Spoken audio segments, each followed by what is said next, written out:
Hello friends, कैसे हैं आप सब।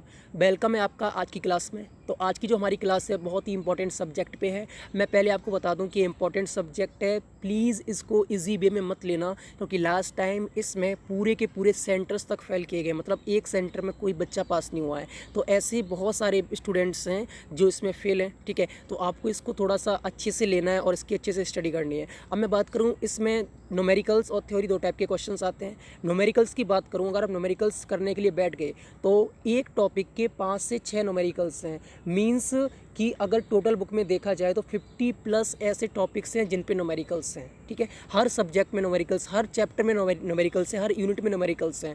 तो अगर न्यूमेरिकल्स करने बैठोगे, ठीक है, एक दिन में नहीं हो पाएगा। मैं पहले बता रहा हूँ, एक दिन में नहीं हो पाएगा। फिर क्या करना चाहिए, क्योंकि लास्ट टाइम जो पेपर आया था उसमें एक न्यूमेरिकल्स था, तो इस बार शायद 3 आ जाए, लेकिन 5 क्वेश्चन आपकी थ्योरी के आने वाले हैं। तो थ्योरी मैंने इसमें पूरी कवर की है। मैं आपको पहले ही सजेस्ट कर रहा हूँ, अगर आपने ये पूरी वीडियो देख ली, अच्छे से समझ ली, एक बार, 2 बार, 3 बार, जितने बार आपको करना है कर सकते हो। अगर आपने अच्छे से समझ ली तो आप बहुत अच्छे मार्क्स से पास होने वाले हो। मीन्स आपकी 60 to 70% ईजिली आ जाएंगे, और इग्नू में स्टूडेंट्स को पास होने से मतलब होता है। तो आप इसमें मैंने क्या किया, जितनी भी थ्योरी है पूरे सब्जेक्ट की मैंने कवर की है, जो भी थ्योरी मुझे इंपॉर्टेंट लगी है। तो एक एक टर्म को अच्छे से समझना, ठीक है। मेहनत मेरी गई है, अब थोड़ी मेहनत आपको करनी पड़ेगी। ओके, तो स्टार्ट करते हैं। तो जो पहला क्वेश्चन है वो है define company and special features of company. Company को डिफाइन करना है, उसके स्पेशल फीचर्स को डिफाइन करना है। Describe various kinds of company and formation of a company, और क्या करना है, काइंड्स ऑफ कंपनी बताने एंड फॉर्मेशन कैसे होता है कंपनी का वो बताना है, ठीक है।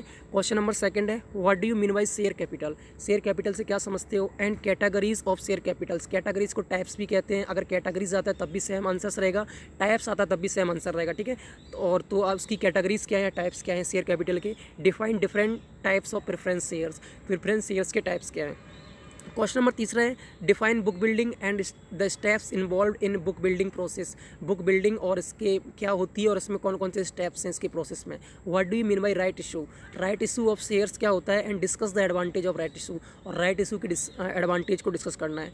बात करते हैं क्वेश्चन नंबर 4 की, तो है describe buyback of share. Buyback of share से क्या समझते हो, and conditions of buyback of share, और कौन कौन सी कंडीशंस हैं जिसमें आपको बाईबैक ऑफ शेयर्स मिलते हैं। What are the various motives and methods of buyback of share. Buyback shares के मोटिव्स क्या हैं और मेथड्स क्या हैं। क्वेश्चन नंबर 5 है, what is a debenture and types of debenture. Debenture क्या है और इसके टाइप्स क्या हैं। Discuss the various ways in which a company can redeem it's debenture. वो तरीके बताओ जिससे कंपनी डिबेंचर्स को रिडीम कर सकती है। क्वेश्चन 6 के मैंने 2 पार्ट लिए हैं। पहला है, define legal requirement as to profit and loss account and special features of profit and loss account. मतलब लीगल रिक्वायरमेंट्स क्या है प्रॉफिट एंड लॉस अकाउंट को बनाने के लिए, और कौन कौन से स्पेशल फीचर्स हैं प्रॉफिट एंड लॉस अकाउंट के। What do you mean by holding company.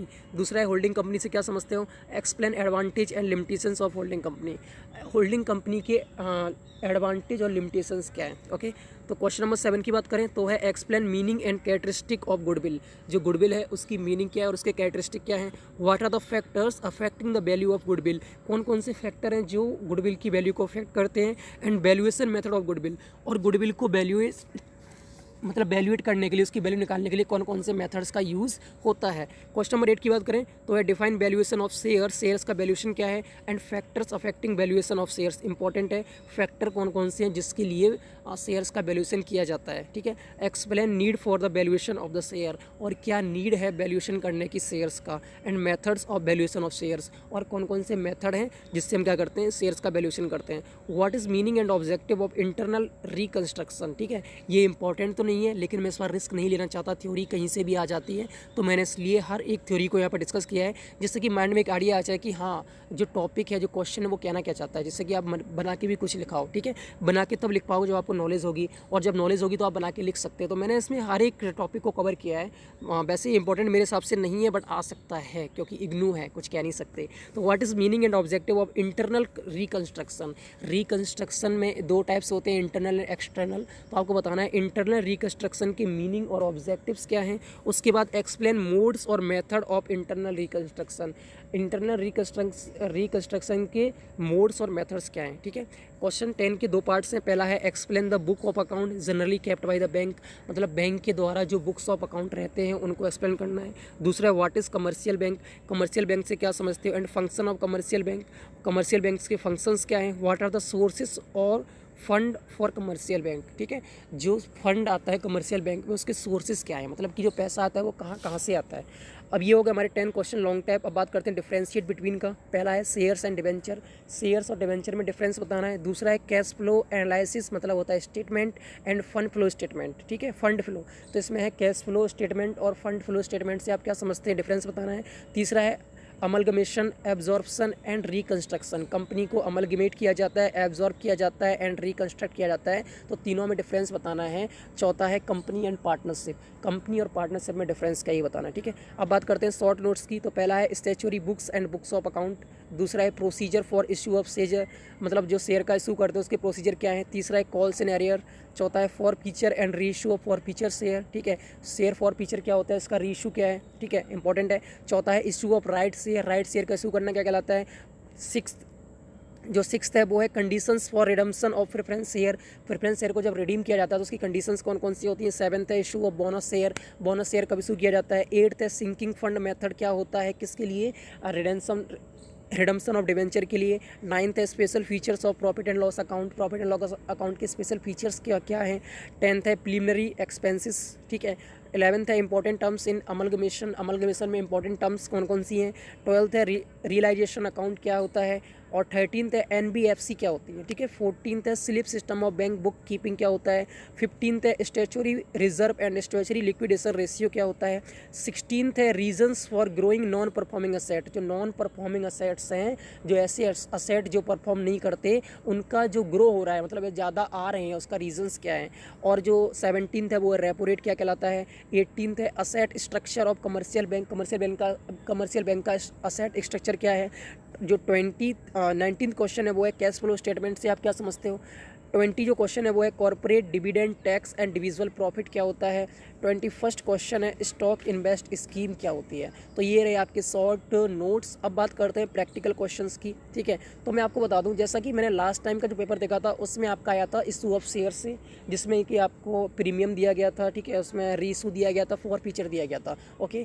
और जो आपका असाइनमेंट है उसमें भी इशू ऑफ शेयर से है। अब देखो इशू ऑफ शेयर से क्यों देते हैं, क्योंकि इसमें बेसिकली आपको 20 मार्क्स का आराम से बन जाता है, क्योंकि इतने इसमें टॉपिक्स होते हैं, ठीक है। तो इस बार भी इसके आने के chances according to assignment and last year paper हैं, लेकिन एक डाउट है। डाउट क्या है, अगर मैं कंपनी लॉ की बात करूं या फिर मैं बात करूं इनकम टैक्स की, तो कोई भी क्वेश्चन प्रीवियस ईयर से इस ईयर में रिपीट नहीं हुआ है। ध्यान रखना, company law and income tax में प्रीवियस ईयर के जो क्वेश्चन पेपर हैं उसके जो क्वेश्चंस हैं उसमें से इस ईयर में जो हुए हैं इसमें कोई रिपीट नहीं हुआ है। तो मैं उसको लेके चल रहा हूँ कि कॉर्पोरेट अकाउंटिंग में भी शायद रिपीट ना हो, लेकिन शायद ये पूछ सकते हैं इसमें कि जो एंट्रीज़ है इशू ऑफ शेयर्स की वो क्या है, ठीक है, तो आपको वो लिखनी है। तो उसके लिए मैंने इसका थोड़ा बेसिक आपको बता दिया। और क्वेश्चन 4th है एक्सरसाइज यूनिट 2 का, अगर इशू ऑफ शेयर से आता है तो क्वेश्चन 4 है जो एक्सरसाइज है यूनिट 2 की, उसमें क्वेश्चन नंबर 4 आप देख लेना, उसको कर लेना, ठीक है, कैसे करना है वो आप देख लेना। तो प्रैक्टिकल का मैंने आपको बता दिया। और जो प्रैक्टिकल्स हैं लाइक गुडविल का वैल्यूएशन करना और भी बहुत सारे हैं, वो मैंने इसमें डिस्कस कर रखे हैं आपके जो आंसर्स उसमें। तो क्लास स्टार्ट करने से पहले मैं फिर बोल रहा हूँ आपको कि आपको अच्छे से समझना पड़ेगा, क्योंकि इस पूरी बुक को एनालाइज करने के बाद मैंने नोट्स बनाए हैं, कोई भी इंपॉर्टेंट टॉपिक मैंने नहीं छोड़ा जो मुझे इंपॉर्टेंट लगा है। अगर इससे बाहर भी कोई क्वेश्चन आता है तो मैं समझता हूँ कि इग्नू हमें जानबूझ के फेल करना चाहता है। एक सिंपल टाइप से जो पेपर बनता है उसका पूरा एनालाइज मैं यहाँ कराने वाला हूँ। तो आप लोग अच्छे से पढ़िए, टाइम लगेगा मुझे पता है, ठीक है, क्योंकि मैंने बनाया है, मुझे टाइम लगा है बनाने में, समझाने में टाइम लगेगा, आपको समझने में टाइम लगेगा। ओके, स्टार्ट करते हैं क्लास। तो जो पहला क्वेश्चन है, ठीक है, क्वेश्चन क्या था पहले बता देता हूँ आपको मीनिंग को डिफाइन करना था और स्पेशल फीचर बताने थे कंपनी, मतलब कंपनी को डिफाइन करना था और स्पेशल फीचर बताने थे कंपनी के। और क्या था, आपको बताना था कंपनी के काइंड्स और फॉर्मेशन ऑफ अ कंपनी। अब स्टार्ट करते हैं। तो पहला है meaning of company. A company is a legal entity. Company क्या है, एक लीगल एंटिटी है। लीगल एंटिटी मतलब लीगल पहचान है, ठीक है, लॉ के द्वारा क्रिएट होती है तो लीगल पहचान है।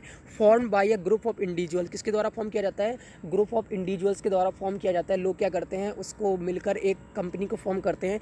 टू इंगेज, किस लिए, इंगेज होने के लिए, किस में, ऑपरेट अ बिजनेस, एक बिजनेस को ऑपरेट करने, मतलब प्रोडक्शन करने के लिए क्या करते हैं, कुछ लोग एक साथ आते हैं और कंपनी को फॉर्म करते हैं, फिर उसे क्या करते हैं, रजिस्टर्ड करा लेते हैं, जिससे क्या बन जाती है, लीगल एंटिटी बन जाती है, ठीक है। लीगल मिस होता है कानूनी और एंटिटी मिस पहचान। ओके, अब बात करते हैं special features of a company. Company के स्पेशल फीचर्स क्या हैं? तो पहला है वॉलंटरी एसोसिएशन, मतलब कि ये वॉलंटरी एसोसिएशन होता है, लोग खुद से ही मतलब इसको क्रिएट करते हैं, न कि उनको ज़बरदस्ती करना पड़ता है। तो ये वॉलंटरी होता है, आपका मन कर रहा है तो आप कर रहे हो, नहीं है तो नहीं कर रहे हो, ठीक है। जिन्होंने इसको क्रिएट किया है, जिसे हम बोलते हैं प्रमोटर्स ऑफ अ कंपनी, तो उन्होंने क्या किया, वो वॉलंटरीली इसको क्रिएट करना चाहते थे। दूसरा है सेपरेट लीगल एंटिटी। इसका मतलब होता है सेपरेट मीन्स अलग से, लीगल मीन्स कानूनी, एंटिटी मीन्स पहचान, इनकी अलग से पहचान होती है। कंपनी को एक आर्टिफिशियल पर्सन कहा जाता है। क्यों कहा जाता है? क्योंकि कंपनी की जितने भी लायबिलिटीज़ हैं, जो भी कर्जा है, जो भी प्रॉफिट है, या फिर जो प्रॉपर्टी है, वो कंपनी की खुद की होती है, उसका कोई हिस्सेदार नहीं होता। इन द सेंस जो उसका ऑनर है, अगर कंपनी को लॉस होता है तो ऑनर पे कोई फ़र्क नहीं पड़ने वाला, क्योंकि कंपनी को सेपरेट लीगल एंटिटी डिस्क्राइब किया गया है। तीसरा पॉइंट है लिमिटेड लायबिलिटी। इसकी क्या होती है? लायबिलिटी लिमिटेड होती है। मैंने कहा जब लायबिलिटीज़ कंपनीज़ की हैं तो इसके शेयर होल्डर हैं, उनकी लायबिलिटी कैसी होती है? लिमिटेड होती है। वो दो टाइप्स में लिमिटेड होती है। एक तो होती है लिमिटेड बाई शेयर्स, मतलब शेयर्स के द्वारा लिमिटेड होती है। दूसरी होती है लिमिटेड बाई गारंटी, मतलब गारंटी के द्वारा लिमिटेड होती है। अब लिमिटेड बाई शेयर्स क्या है? मान लो कि जो शेयर होल्डर्स हैं, ठीक है, उन्होंने शेयर्स इस मतलब शेयर्स उन्होंने खरीदे, लेकिन उसका पूरा पेमेंट नहीं किया, ठीक है। जो फुली पेड अप शेयर होते हैं, अगर शेयर होल्डर के पास फुली पेड अप शेयर्स हैं, तब तो उसकी लायबिलिटी लिमिटेड, उसमें कोई लायबिलिटीज़ नहीं है। अगर उसने जितना अमाउंट उसने पे नहीं किया है, वो अमाउंट उसको पे करना पड़ेगा जो शेयर उसने खरीदे हैं। सिंपल सा एग्जांपल लेते हैं कि मैंने खरीद लिए 10,000 के शेयर, ठीक है। 10,000 में से मैंने 6,000 पे कर दिया, 4,000 मेरा बाकी है, तो मुझे सिर्फ मैं कितने लायबिलिटी का हकदार हूँ? 4,000 मुझे पे करना है, उससे ज़्यादा नहीं करना है। तो ये क्या होगा? Limited by shares. जितना शेयर का अमाउंट आपने पे नहीं किया है, उतना आपको लायबिलिटी देना है। दूसरा होता है लिमिटेड बाई गारंटी। जैसे मैं कंपनी का शेयर होल्डर हूँ, तो मैंने क्या बोला कि भाई जब कंपनी बाइंड अप करेगी तो मैं कुछ अमाउंट, मैंने बोल दिया कि 50,000 मैं दे दूंगा कंपनी को बाइंड अप होते टाइम, ठीक है। तो मैंने गारंटी दी है 50,000 रुपये की कि जब कंपनी बाइंड अप करेगी तो मैं कंपनी को 50,000 रुपये देने वाला हूँ। तो मेरी वो गारंटी है, वही मेरी लायबिलिटी है। 50,000 का मैं क्या हूँ? हकदार हूँ कर्ज देने का। ओके, अब बात करते हैं परपेचुअल सक्सेशन। इसका मतलब क्या होता है? देखो, कंपनी का ओनर रहे या ना रहे, डायरेक्टर रहे या ना रहे, प्रमोटर रहे या ना रहे, एम्प्लॉय रहे या ना रहे, कंपनी रहेगी। मतलब किसी के भी जाने से, ठीक है, किसी के छोड़ने से कंपनी या किसी के गुजर जाने से कंपनी को फ़र्क नहीं पड़ने वाला। कंपनी हमेशा एग्जिस्ट करती है, ठीक है, जब तक वो बाइंड अप नहीं हो जाती। बात समझ में आ रही है? अब बात करते हैं कॉमन सील। कॉमन सील क्या होता है? देखो, कंपनी आर्टिफिशियल पर्सन है, कंपनी के पास मतलब कंपनी आर्टिफिशियल पर्सन है, वो बोल नहीं सकती, ठीक है, वो कुछ कह नहीं सकती। अब उसके साथ कोई मतलब कोई उसका जो डॉक्यूमेंट्स उस पर साइन नहीं कर सकती। अब वो साइन नहीं कर सकती, लेकिन उसको सील दी गई है कि ये कंपनी की मोहर है। जिस डॉक्यूमेंट पर ये मोहर लगी होगी, वो डॉक्यूमेंट कंपनी के द्वारा इशू है, उसका कंपनी मतलब उसका जिम्मेदार कंपनी है। ओके, तो कॉमन सील हो गया। आगे है ट्रांसफरेबिलिटी ऑफ शेयर्स, मतलब कि कंपनी अपने शेयर्स ट्रांसफ़र कर सकती हैं। दो टाइप की होती है, पब्लिक और प्राइवेट। पब्लिक कंपनी में पूरी छूट है कि अपने शेयर आप ओपन मार्केट में ट्रांसफ़र कर सकते हो, लेकिन प्राइवेट में आपको रिस्ट्रिक्शंस हैं अपने शेयर्स को ट्रांसफ़र करने के लिए। अब बात करते हैं सेपरेट प्रॉपर्टी। कंपनी की खुद की प्रॉपर्टी होती है, कंपनी की मतलब कोई उसको दूसरी और की प्रॉपर्टी नहीं होती है। जो कंपनी का है, असेट्स हो गया, लायबिलिटीज़ हो गई, प्रॉपर्टी हो गई, सारी चीज़ कंपनी की खुद की होती है। अब बात करते हैं capacity to sue and be sued. Sue means होता है कानूनी कार्रवाई करना, ठीक है। तो कंपनी किसी इंसान पे जो उसके साथ गलत कर रहा है उसके ऊपर कानूनी कार्रवाई कर सकती है, और अगर कंपनी किसी के साथ गलत कर रही है तो वो इंसान भी उसके ऊपर कानूनी कार्रवाई कर सकता है। ये हो गया हमारा पहला, ठीक है, कंपनी और उसके क्या स्पेशल फीचर्स। अब बात करते हैं काइंड्स ऑफ कंपनी, ठीक है। तो on the basis of liabilities of share holder, मतलब शेयर होल्डर की लायबिलिटीज़ की बेसिस पर 3 टाइप की कंपनियां होती हैं। पहला हम पढ़ चुके हैं कंपनी लिमिटेड बाई शेयर। मैंने बताया था कि जो शेयर्स का अमाउंट आपने पे नहीं किया है, उतने अमाउंट के आप क्या हो, आप लिएबल हो, आप उसको पे करोगे, मतलब आप कर्जदार हो। दूसरा है कंपनी लिमिटेड बाई गारंटी, जो आपने गारंटी दी थी कि कंपनी के बाइंड अप होने पर, ठीक है, मैं इतना अमाउंट कंपनी को पे करूँगा, तो उसके आप क्या हो, आपकी वो लायबिलिटीज़ है। थर्ड है अनलिमिटेड कंपनी, मतलब कि जिसमें आपकी जो लायबिलिटी है वो अनलिमिटेड है, जितना भी लायबिलिटी आपको पे करना पड़ेगा, जो होता है पार्टनरशिप में। ओके, अब बात करते हैं on the basis of number of members, मतलब मेंबर्स के बेसिस पर कैसे कितने टाइप की है। तो पहला है प्राइवेट कंपनी, ठीक है। The company acts define private company as a follow. Private company को जो कंपनी एक्ट है वो कैसे डिफाइन करता है उसको समझ लो। पहला है restrict the right to transfer its share, मतलब कि जो शेयर्स हैं उनको ट्रांसफर करने के लिए रिस्ट्रिक्ट करता है, रोक है, किसमें? प्राइवेट में। दूसरा है limit the number of its member to 50, जो लिमिट है मैक्सिमम वो कितनी है? 50 मेंबर तक की, उससे ज़्यादा मेंबर्स नहीं हो सकते। थर्ड है prohibits any invitation to the public to subscribe for any shares in or debenture of the company, मतलब पब्लिक को शेयर्स और डिवेंचर में इन्विटेशन करने के लिए, सब्सक्राइब करने के लिए, इनवाइट करने के लिए मना करता है, ठीक है। चौथा है private limited company must use the word private, मतलब जो प्राइवेट लिमिटेड कंपनी है वो प्राइवेट वर्ड का यूज़ करना चाहिए as the last word of its name, कब? वर्ड के लास्ट में, ठीक है, प्राइवेट लिमिटेड। अब बात करते हैं पब्लिक कंपनी की। तो a public company is a company that has sold all or a portion of itself, मतलब पब्लिक कंपनी वो है जिसने सोल्ड कर दिया है या फिर कुछ पोर्शन किसको, टू द पब्लिक, किसको किया है, पब्लिक को। कैसे, इनिशियल पब्लिक ऑफरिंग, मतलब अपने शेयर्स को बेचकर, डिबेंचर्स को बेचकर उसने क्या किया, कुछ पोर्शन या पूरा पब्लिक को क्या किया, सेल कर दिया, तो होगी पब्लिक कंपनी। ठीक है, उसमें अधिकार देखो, आपको पता है कि शेयर होल्डर्स होते हैं, इक्विटी शेयर होल्डर, वो ऑनर्स होते हैं। जब ऑनर्स होते हैं वो तो कंपनी पर उनका अधिकार है। ठीक है, तो वो कौन सी होगी, पब्लिक, वो प्राइवेट नहीं है। दूसरा, पब्लिक कंपनी अपने शेयर्स को फ्रीली ट्रांसफ़र कर सकती है, मार्केट में सेल एंड बाय कर सकती है, कोई रिस्ट्रिक्शंस नहीं है। अब बात करते हैं formation of a company. Company का फॉर्मेशन कैसे होता है, तो पहला है फाइलिंग ऑफ बेसिक डॉक्यूमेंट्स। ठीक है, जिसमें कि पहला डॉक्यूमेंट है मेमोरेंडम ऑफ एसोसिएशन। मैंने बताया था कि इसमें जो कंपनी के जितने भी क्या बोलते हैं, कंपनी के रूल्स एंड रेगुलेशंस है, कितने शेयर्स को वो क्या करने वाली है, पूरी अपनी लाइफ टाइम में इशू करने वाली है, जितने भी उसके जो भी रूल्स एंड रेगुलेशंस है मेमोरेंडम ऑफ एसोसिएशन में आते हैं। दूसरा है आर्टिकल्स ऑफ एसोसिएशन, कंपनी के अंदर के जो रूल्स एंड रेगुलेशंस हैं, डे टू डे वर्क के लिए जो रूल्स एंड रेगुलेशंस हैं, वो आर्टिकल्स ऑफ एसोसिएशन में आते हैं। मेमोरेंडम ऑफ एसोसिएशन को हम इसका कॉन्स्टिट्यूशन भी कहते हैं कंपनी का। ठीक है, कंपनी लॉ में पढ़ाया था मैंने, कंपनी लॉ का आपने एग्जाम दिया होगा, उसमें आपने पढ़ा था।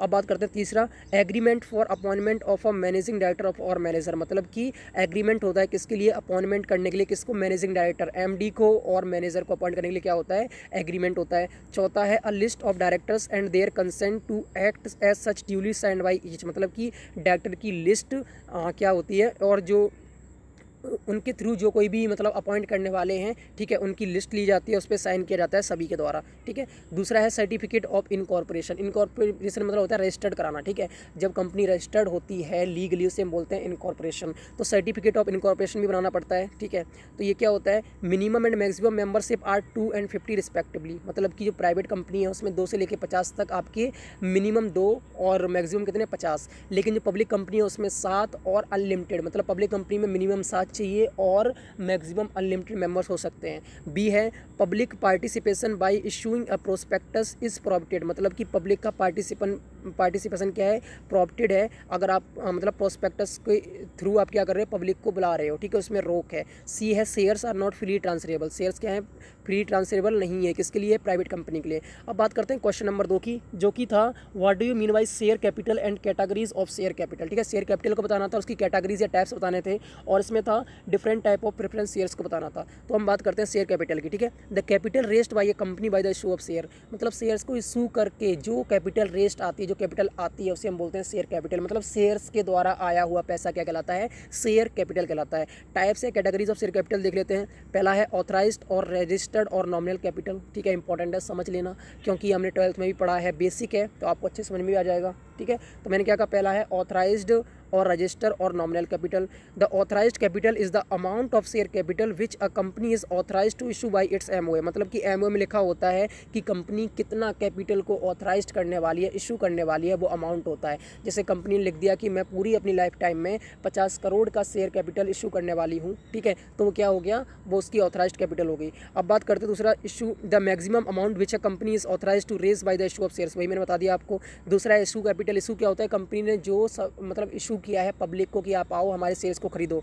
ठीक है, तीसरा होता है सब्सक्राइब कैपिटल, जैसे मान लो कंपनी ने इशू कर दिया 50 करोड़ का, मतलब 50 करोड़ का उसका ऑथराइज था, उसने कर दिया 30 करोड़ की, मुझे 30 करोड़ पैसा चाहिए, उसने पब्लिक को बोला कि आप 30 करोड़ के शेयर्स खरीद सकते हो। ठीक है, वो हो गया इशू कैपिटल, कंपनी ने इशू किया है। अब सब्सक्राइब क्या होता है कि 30 करोड़ में से 15 करोड़ पब्लिक ने इंटरेस्ट जताया और उन्होंने सब्सक्राइब कर दिया कि हमें पैसा चाहिए, मतलब हम शेयर्स को खरीदना चाहते हैं 15 करोड़ के। ठीक है, तो 15 करोड़ क्या हो गया, सब्सक्राइब कैपिटल हो गया। अब बात करते हैं कॉल्ड अप कैपिटल। अब पब्लिक जो कंपनी थी उसके पास क्या आया, पब्लिक ने जो सब्सक्राइब किया कि हमें इतना पैसा चाहिए, कंपनी को चला पता कि 15 करोड़ हमें मिलने वाला है, लोग इतने इंटरेस्टेड है। ठीक है, अब उसमें क्या हुआ, कंपनी ने उसमें से कुछ शेयर्स का पैसा मंगाया, 10 करोड़ का क्या किया, उन्होंने कॉल्ड अप कर लिया कि आप आओ और पैसा दो और हमारे शेयर्स ले जाओ, तो वो हो गया कॉल्ड अप कैपिटल। मतलब कॉल मीन्स बुलाना अप, ठीक है, आप आइए और पैसा दीजिए, शेयर्स खरीदिए। पाँचवा है पेड अप। अब उसमें 15 करोड़ में से कुछ लोगों ने क्या किया, पूरे शेयर्स अपने पेड कर दिए, कुछ ने पार्सली पेड भी होता है। ठीक है, इसमें अलॉटमेंट का आप कर लेते हो, फर्स्ट कॉल का कर लेते हो, तो किसी ने कुछ पूरा कर दिया, किसी ने थोड़े कम किए। ठीक है,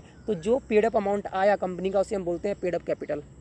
सिक्स्थ है अनकॉल्ड कैपिटल। ठीक है, अभी सिक्स्थ क्या है कि ऐसा अमाउंट जो अनकॉल्ड था, मतलब सब्सक्राइब करने के बाद जो कंपनी ने 25 करोड़ में से जो 15 करोड़ था जिसे क्या बोला था मतलब कॉल्ड अप किया था, और जो बचा हुआ 10 करोड़ है, ठीक है, वो क्या है आपका अनकॉल्ड है, मतलब जिसको कॉल्ड नहीं किया गया। ओके, तो ये सारे टाइप्स ऑफ शेयर कैपिटल थे। अब बात करते हैं प्रेफरेंस शेयर की। तो प्रेफरेंस शेयर्स क्या होता है, ठीक है, तो preference shares are those shares that enable share holders to receive dividend announced by the company before receiving to the equity share holder. ठीक है, दो टाइप के होते हैं, एक होता है इक्विटी, एक होता है प्रेफरेंस। अब प्रेफरेंस शेयर्स क्या होते हैं, जो इक्विटी शेयर होल्डर्स हैं उनसे पहले प्रेफरेंस शेयर्स को डिविडेंड मिल जाता है, बस ये डिफरेंस है। ठीक है, बात समझ में आ रही है। प्रेफरेंस शेयर्स क्या होते हैं, इक्विटी शेयर होल्डर्स से पहले इनको क्या मिल जाता है, डिविडेंड मिल जाता है। ओके, तो टाइप्स देखते हैं प्रेफरेंस शेयर्स के। पहला है cumulative and non cumulative preference shares. ठीक है, तो पहले देख लेते हैं। Cumulative preference shares are regular preference shares with one additional benefit.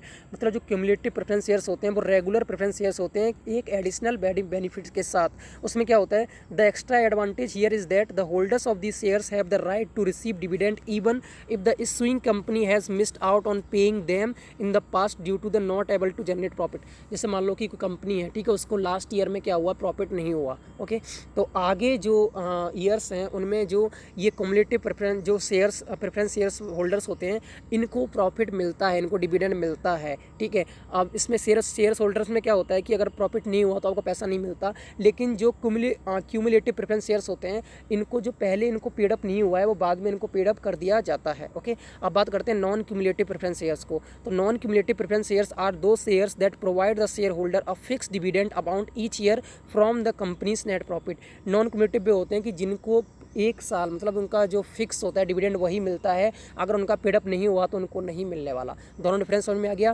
Cumulative क्या होते हैं कि अगर कंपनी को लॉस हुआ तब भी उनको पेमेंट मिल जाता है, आगे की ईयर्स में प्रॉफिट होता है तब। लेकिन जो नॉन क्यूमुलेटिव होते हैं उनको अमाउंट का डिविडेंड नहीं मिलता, उनका फिक्स होता है पर ईयर, अगर प्रॉफिट हुआ तो उनको उतना मिलने वाला है, नहीं हुआ तो नहीं मिलेगा। ठीक है, अब बात करते हैं redeemable and irredeemable preference shares की। Okay, redeemable preference shares are those preference shares which are redeemed on the expiry of a fix period.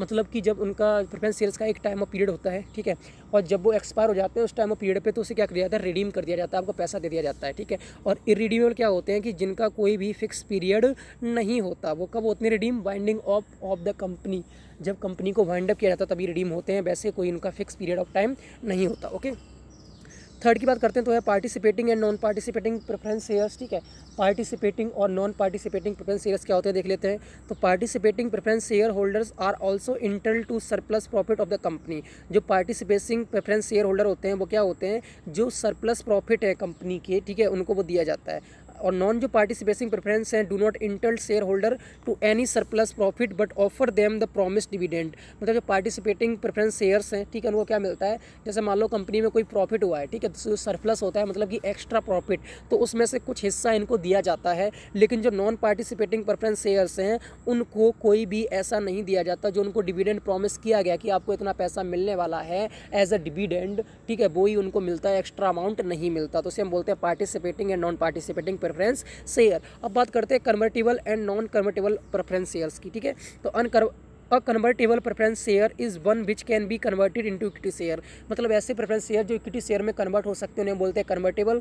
दूसरा होता है कि ऐसे शेयर्स जो इक्विटी शेयर्स में कन्वर्ट नहीं हो सकते वो होते हैं नॉन कन्वर्टेबल प्रेफरेंस शेयर्स। ठीक है, तो क्वेश्चन 2 हो गए हमारे। थर्ड क्वेश्चन की बात करते हैं। तो थर्ड क्वेश्चन था बुक बिल्डिंग को डिफाइन करना था, और जो स्टेप्स हैं जो इन्वॉल्वड हैं किसमें, बुक बिल्डिंग प्रोसेस में, उनको डिफाइन करना था। ठीक है, और दूसरा है what do you mean by right issue and discuss the advantage of right issue. ठीक है, राइट इशू क्या है और इसके एडवांटेजेस क्या है ये बताना था। ओके, तो बात करते हैं बुक बिल्डिंग की। ठीक है, तो इनिशियल पब्लिक ऑफरिंग्स IPOs भी बोलते हैं। तो ये क्या होता है, जो अपना शेयर्स हो गए, डिवेंचर्स हो गए, ठीक है, और जो भी आपके जो आप पब्लिक को ऑफ़र करते हो कि आप इन्वेस्टमेंट के लिए, तो वो सारे क्या होते हैं आपके इनिशियल पब्लिक ऑफरिंग्स कहलाते हैं, IPOs कहलाते हैं। Are offered at prices at detailed by their underwriters. मतलब वो उस प्राइस पे ऑफ़र किए जाते हैं जो अंडर राइटर्स उनको बताता है कि इतने प्राइस पे आपको ये ऑफ़र करने चाहिए। ठीक है, तो book building is the process, ये वो प्रोसेस होती है by which an underwriter, जिसके द्वारा अंडर राइटर क्या करता है, attempts to determine the price.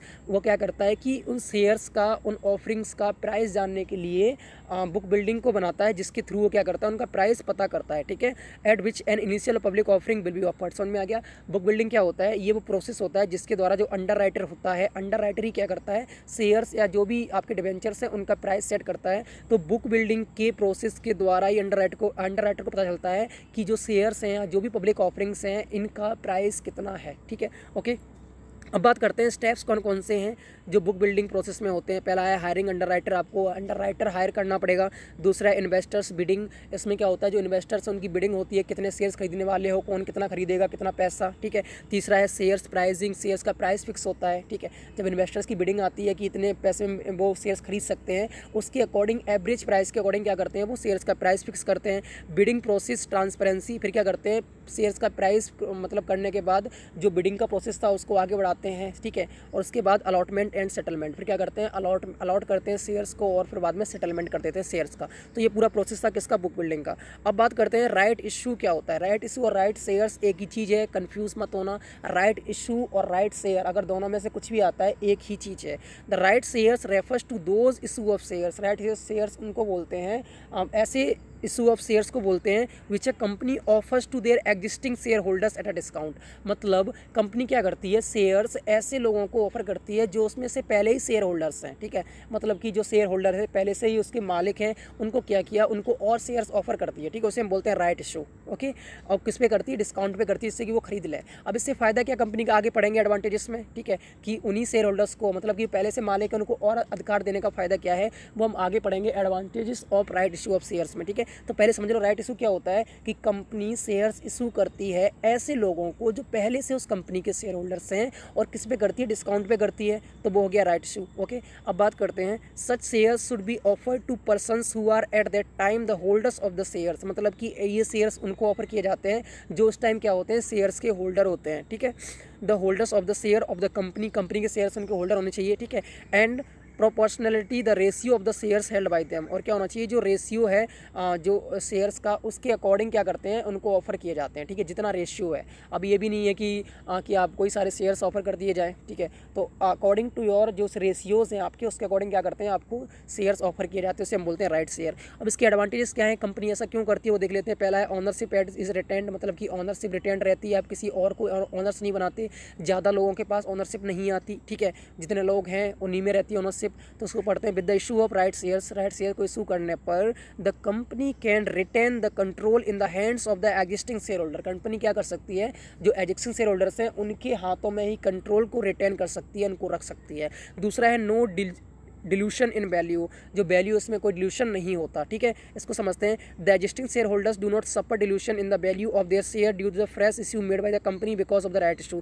जो राइट इशू है उसमें क्या हुआ कि जो कंपनी के शेयर्स हैं वो फ्रेश हैं, ठीक है, मतलब फ्रेश इशू है, इसलिए जो पहले वाले शेयर्स हैं शेयर होल्डर्स के उसमें कोई डिल्यूशन मतलब वैल्यू में कोई फ़र्क नहीं पड़ता, ये अलग से किए गए, इनका अमाउंट जो पहले वाले शेयर्स हैं उन पर कोई असर नहीं डालता, ये इनका अमाउंट अलग से होता है, ओके। तीसरा है अवॉइड एक्सपेंसेस, से क्या होता है एक्सपेंसेस को अवॉइड किया जाता है, प्रोस्पेक्टस को करना, पब्लिक को ऑफर करना, फिर उनको बिडिंग करना, फिर अंडर राइटर्स को बहुत सारा इसमें प्रोसेस होता है, उसको क्या करते हैं इसको अवॉइड कर देते हैं, जो एक्सपेंसेस से खर्चा होने वाला है उसको मिनिमाइज कर देते हैं, ओके। आगे पढ़ते हैं इनहेंसमेंट इन द इमेज, ठीक है। अब इसमें क्या होता है कि जो शेयर होल्डर्स हैं या जो कंपनी है उसकी इमेज क्या होती है, अच्छी हो जाती है। अच्छी क्यों होती है, जब शेयर होल्डर्स को आप ऐसे ऑफर्स दोगे, ठीक है, उनको और अधिकार दोगे, शेयर होल्डर्स के हाथ में तो ज़्यादा लोग नहीं है जिनके हाथ में क्या बोलते हैं ऑनरशिप है, ठीक है। तो जो कंपनी है वो अच्छे से वर्क करेगी, अच्छे से वर्क करेगी, डिसीजन मेकिंग अच्छे से होगा, जितने कम लोग उतने अच्छे से डिसीजन मेकिंग होगा, ठीक है।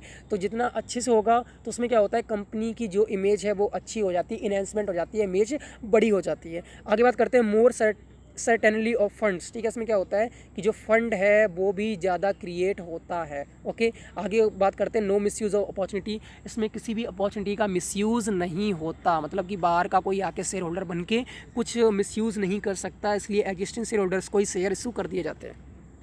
तो हमारे 3 क्वेश्चन डिस्कस हो चुके हैं। आगे बात करते हैं क्वेश्चन नंबर 4 की, describe buyback of shares. Buyback of shares क्या होते हैं and conditions of buyback of shares, और कंडीशंस क्या है बाईबैक ऑफ शेयर्स की। What are the various motives क्या है बाईबैक ऑफ शेयर्स के, एंड मेथड आप ये बताना है, ठीक है। तो इसमें 4 पॉइंट्स हैं, देख लेते हैं इनको 4th क्वेश्चन में। तो बाईबैक ऑफ शेयर्स क्या होते हैं देख लेते हैं। Buyback is the corporate action in which a company buys back its share, मतलब कि एक कॉर्पोरेट एक्शन, इसमें कंपनी क्या करती है अपने शेयर्स को बाई बैक कर लेती है from the existing share holders usually at a price higher than the market. मतलब क्या है, कंपनी जो उनके शेयर होल्डर्स हैं, ठीक है, जैसे मार्केट में प्राइस है 100 रुपये पर शेयर का, तो उनको 105 रुपये 110 रुपये देकर क्या करती है उनसे शेयर्स हैं वो वापस ले लेती है, उनसे खरीद लेती है, ठीक है। अब ये देखिए इसकी कंडीशंस क्या है बाईबैक ऑफ शेयर्स की। तो पहला है the article of association of the company authorise buyback of shares. जो आर्टिकल ऑफ एसोसिएशन है कंपनी का, उसमें लिखा होना चाहिए कि कंपनी शेयर्स को बाईबैक कर सकती है। दूसरा है the special resolution is to be passed in the general meeting of the company. जो कंपनी की जनरल मीटिंग होती है उसमें स्पेशल रेजुलेशन को पास किया जाता है कि आप बाईबैक ऑफ शेयर कर सकते हो। तीसरा है the buyback of share should not exceed 25% of the paid up capital and free reserve of the company. जो बाईबैक ऑफ शेयर है वो 25% जो पेड अप कैपिटल है उससे ज़्यादा नहीं होना चाहिए। मतलब कि जो पेड अप कैपिटल है शेयर होल्डर के द्वारा कंपनी के, उसका 25%, जैसे कंपनी की पेड अप कैपिटल 100 रुपीज़ है तो 25 रुपीज़ से ज़्यादा आप शेयर्स को बाईबैक नहीं कर सकते। चौथा है आफ्टर सच बाईबैक, मतलब बाईबैक करने के बाद द डेब्ट equity ratio should not exceed 2 और 1। मतलब डेब्ट मतलब कर्जा और इक्विटी मतलब जो आपके पास है उसका रेशियो 2:1 से ज़्यादा नहीं होना चाहिए। फिफ्थ पॉइंट है from the 12th month of the date of passing the resolution, मतलब कि रेजोल्यूशन को पास करने के 12 मंथ तक the buyback should be completed. जो बाईबैक है वो कैसा होना चाहिए, कंप्लीट हो जाना चाहिए। सिक्स्थ पॉइंट है all the buyback shares should be fully paid up. जितने भी बाईबैक ऑफ शेयर जो आप कंपनी के शेयर्स को बाईबैक करना चाह रहे हो फुली पेड अप होने चाहिए। पहले से शेयर होल्डर्स को पूरा तरह पेड कर देने चाहिए तभी आप बाईबैक कर सकते हो। अगर शेयर होल्डर ने से पेड नहीं किया तो आप उनके शेयर्स को बाईबैक नहीं कर सकते। ठीक है। The securities should be listed at the stock exchange of India. जो सिक्योरिटीज़ हैं जिन्हें आप बाईबैक कर रहे हो, चाहे वो शेयर्स हैं चाहे डिबेंचर्स हैं, ठीक है, वो स्टॉक एक्सचेंज ऑफ इंडिया में लिस्टेड होनी चाहिए। एट्थ है company shawl not make further issue of shares with in a period of 24 month. Company को 24 महीने तक बाईबैक ऑफ शेयर करने के 24 महीने तक, मतलब 2 साल तक कोई भी शेयर्स को इशू नहीं करना चाहिए। ओके, तो ये 8 पॉइंट थे। अब बात करते हैं motives of buyback of shares का। ठीक है, मोटिव्स क्या क्या है मैं डीपली समझा रहा हूँ जिससे कि आपको समझ में आ जाए, कन्फ्यूजन ना रहे, क्योंकि एग्जाम टफ होने वाला है। बहुत ही ख़राब रिजल्ट गया था इसलिए टाइम लगेगा। प्लीज़ टाइम को माइंड मत करो। मुझे लिखने में टाइम लगा है, ठीक है, और इसको पढ़ने में टाइम लगा है, और अब उसको समझाने में टाइम लग रहा है। जब मैं इतना टाइम दे सकता हूँ तो आप 1, 1.5 या 2 घंटे आराम से अपने एग्जाम के लिए दे सकते हो। ओके, तो अब बात करते हैं मोटिव्स का बाईबैक ऑफ शेयर्स को बाईबैक करने के लिए मोटिव क्या है। ठीक है, तो पहला है return the surplus cash to share holders. ठीक है, जो सरप्लस कैश है वो क्या करते हैं, शेयर होल्डर्स को रिटर्न कर देते हैं। अब बाईबैक कब करेंगे हम, जब कंपनी के पास ज़्यादा पैसा होगा। ठीक है, तभी तो बाईबैक करेगी। भाई कंपनी के पास पैसा नहीं है तो बाईबैक क्यों करेगी। तो जो सरप्लस जो कैश है उनको क्या कर दो, शेयर होल्डर्स को रिटर्न करना पहला होता है मोटिव। दूसरा होता है enhance the earning per share. जो शेयर्स की अर्निंग है उसको बढ़ाना। ठीक है, अर्निंग पर शेयर की जो अर्निंग है जो शेयर की, तो उसको क्या करना, इनहेंस करना, इंक्रीज़ करना। ठीक है, तीसरा पॉइंट है convey the view of the management to investors. जो इन्वेस्टर्स हैं उनको मैनेजमेंट का व्यू कन्वे करना कि मैनेजमेंट का क्या है, मैनेजमेंट जो अंदर के जो लोग हैं, ठीक है, वो क्या है, वो एकदम मतलब अच्छे से वर्क कर रहे हैं, अच्छे से मैनेज कर रहे हैं। तो जो इन्वेस्टर्स हैं उनको क्या करते हैं, कन्वे करते हैं मैसेज कि हमारा मैनेजमेंट अच्छा है। हम मतलब अपने शेयर्स को जब बाईबैक कर लिया है, मतलब कि अब वो उससे क्या हुआ, जब बाईबैक किया है तो मतलब सिंपल है कि जो कंपनी के पास ज़्यादा प्रॉफिट हो रहा है तभी तो उसने बाईबैक किए हैं। तो इससे क्या होता है, जो इन्वेस्टर्स हैं उसके लिए अट्रैक्ट होते हैं। ठीक है, जो कंपनी बाईबैक करती है वो कब करती है, जब कंपनी के पास प्रॉफिट होता है। ठीक है, तो इन्वेस्टर को पता चल जाता है, पता है कि कंपनी अच्छे से मैनेज हो रही है, इसका मैनेजमेंट अच्छा है। तो कन्वे करने के लिए इन्वेस्टर्स को व्यू ऑफ मैनेजमेंट क्या करते हैं, बाईबैक करते हैं। चौथा है stabilise the market price of the share of the company. जो मार्केट प्राइस है शेयर का उसको स्टेबलाइज करने के लिए, मतलब कि मार्केट प्राइस को स्टेबलाइज करने के लिए। अब ऐसा है शेयर होल्डर्स के पास आपने ज़्यादा शेयर्स दे दिए तो वो जो मार्केट प्राइस है किसके हाथ में है, शेयर होल्डर्स के हाथ में है। आपने क्या किया, बाईबैक कर लिया तो अब वो आपके हाथ में आ गया। तो उसको स्टेबलाइज करने के लिए, ठीक है, इक्वल करने के लिए, स्टेबल करने के लिए आपको क्या करते हैं, शेयर होल्डर्स को बाईबैक करते हैं। आगे है raise the promoters voting power without spending any amount. मतलब जो प्रोमोटर्स हैं उनकी वोटिंग पावर को रेज करना विदाउट स्पेंडिंग एनी अमाउंट, को भी पैसा स्पेंड किए। तो ये होते हैं मोटिव्स किसके, बाईबैक ऑफ शेयर्स के। लास्ट है move towards a desirable capital structure, मतलब कि डिज़ायरेबल कैपिटल स्ट्रक्चर की तरफ मूव करना। ठीक है, ये सब मोटिव्स हैं। अब पढ़ते हैं methods of buyback of share, कौन कौन से मेथड हैं। ठीक है, तो टेंडर मेथड, ये देखो आपको ये शॉर्ट नोट्स में मिल सकते हैं इसलिए इनको अच्छे से समझना। आप फिर मत बोलना कि सर आपने शॉर्ट नोट्स में नहीं लिखा है। मैं बोल रहा हूँ लॉन्ग टर्म्स वाले क्वेश्चंस आपको शॉर्ट नोट में मिल सकते हैं, शॉर्ट नोट वाले आपको लॉन्ग नोट से मिल सकते हैं। आपका मोटिव क्या होना चाहिए, इस पूरी PDF को, इस पूरी क्लास को समझना। ठीक है, तो आप उसी हिसाब से पढ़ो कि आपको पूरी क्लास समझ में आ जाए। तो पहला है टेंडर मेथड। ये क्या होता है, buyback at price higher than market price. Tender method क्या कहता है कि जो आप शेयर बाईबैक कर रहे हो मार्केट प्राइस से ऊपर की प्राइस में आप क्या करो, उनको खरीदो, जिससे कि लोग क्या करेंगे, उसको भाई जब आप ज़्यादा पैसा दोगे तो लोग बेच देंगे। उन्होंने खरीदा था 100 रुपये में, मार्केट प्राइस भी 100 रुपये, आप उसको 105 में बेच रहे हो तो उनका क्या लॉस है, वो आपको सेल कर देंगे, ठीक है। दूसरा है ओपन मार्केट परचेज। इसमें क्या होता है कि आप मार्केट में जाओ और उसमें क्या करो, परचेज करो जाके, जैसे थ्रू स्टॉक एक्सचेंज। आप स्टॉक एक्सचेंज में गए, आपने वहाँ पे क्या किया, शेयर अपने परचेज किए। कोई अगर बेचना चाहता है तो आपने ले लिया, नहीं बेचना चाहता तो मत लो, ठीक है। दूसरा है through book building. Book building करके उसमें क्या होता है कि इन्वेस्टर्स की बिडिंग होती है, उसके थ्रू जो क्या बोलते हैं, जो अभी हमने देखा था उसका प्रोसेस, वैसे क्या करो, आप शेयर्स को अपने वापस ले सकते हो, बाईबैक कर सकते हो। तो ये हो गया हमारे 4 क्वेश्चंस, इंपॉर्टेंट क्वेश्चंस। अब बात करते हैं क्वेश्चन नंबर 5 की, जो कि what is a debenture. Debenture क्या कहलाता है, ठीक है, एंड टाइप्स ऑफ डिबेंचर, उसके टाइप्स क्या है। दूसरा है discuss the various ways in which a company can redeem its debenture. कौन कौन से बेज हैं, तरीके हैं जिनसे कंपनी डिवेंचर्स को रिडीम कर सकती है। ओके, अब बात करते हैं डिवेंचर्स की। डिवेंचर्स होता क्या है। A debenture is essentially a long term loan. ये क्या होता है, लॉन्ग टर्म लोन होता है that a corporate or government raises from the public.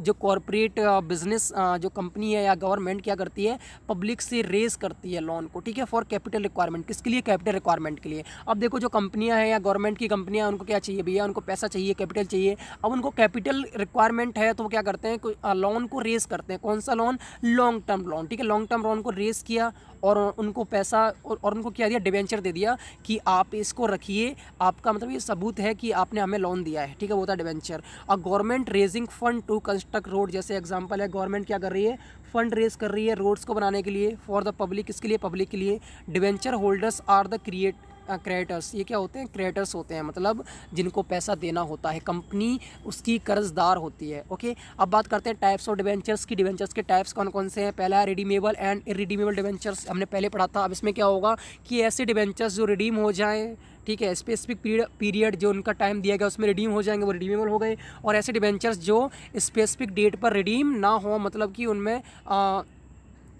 देखो, redeemable debenture are issued for a specific period, उसको स्पेसिफिक पीरियड के लिए दिया जाता है, ठीक है, इशू किया जाता है। After which the company must repay the amount of debentures on a specific date, और उस डेट को क्या करेगी कंपनी, उसका अमाउंट पे कर देगी।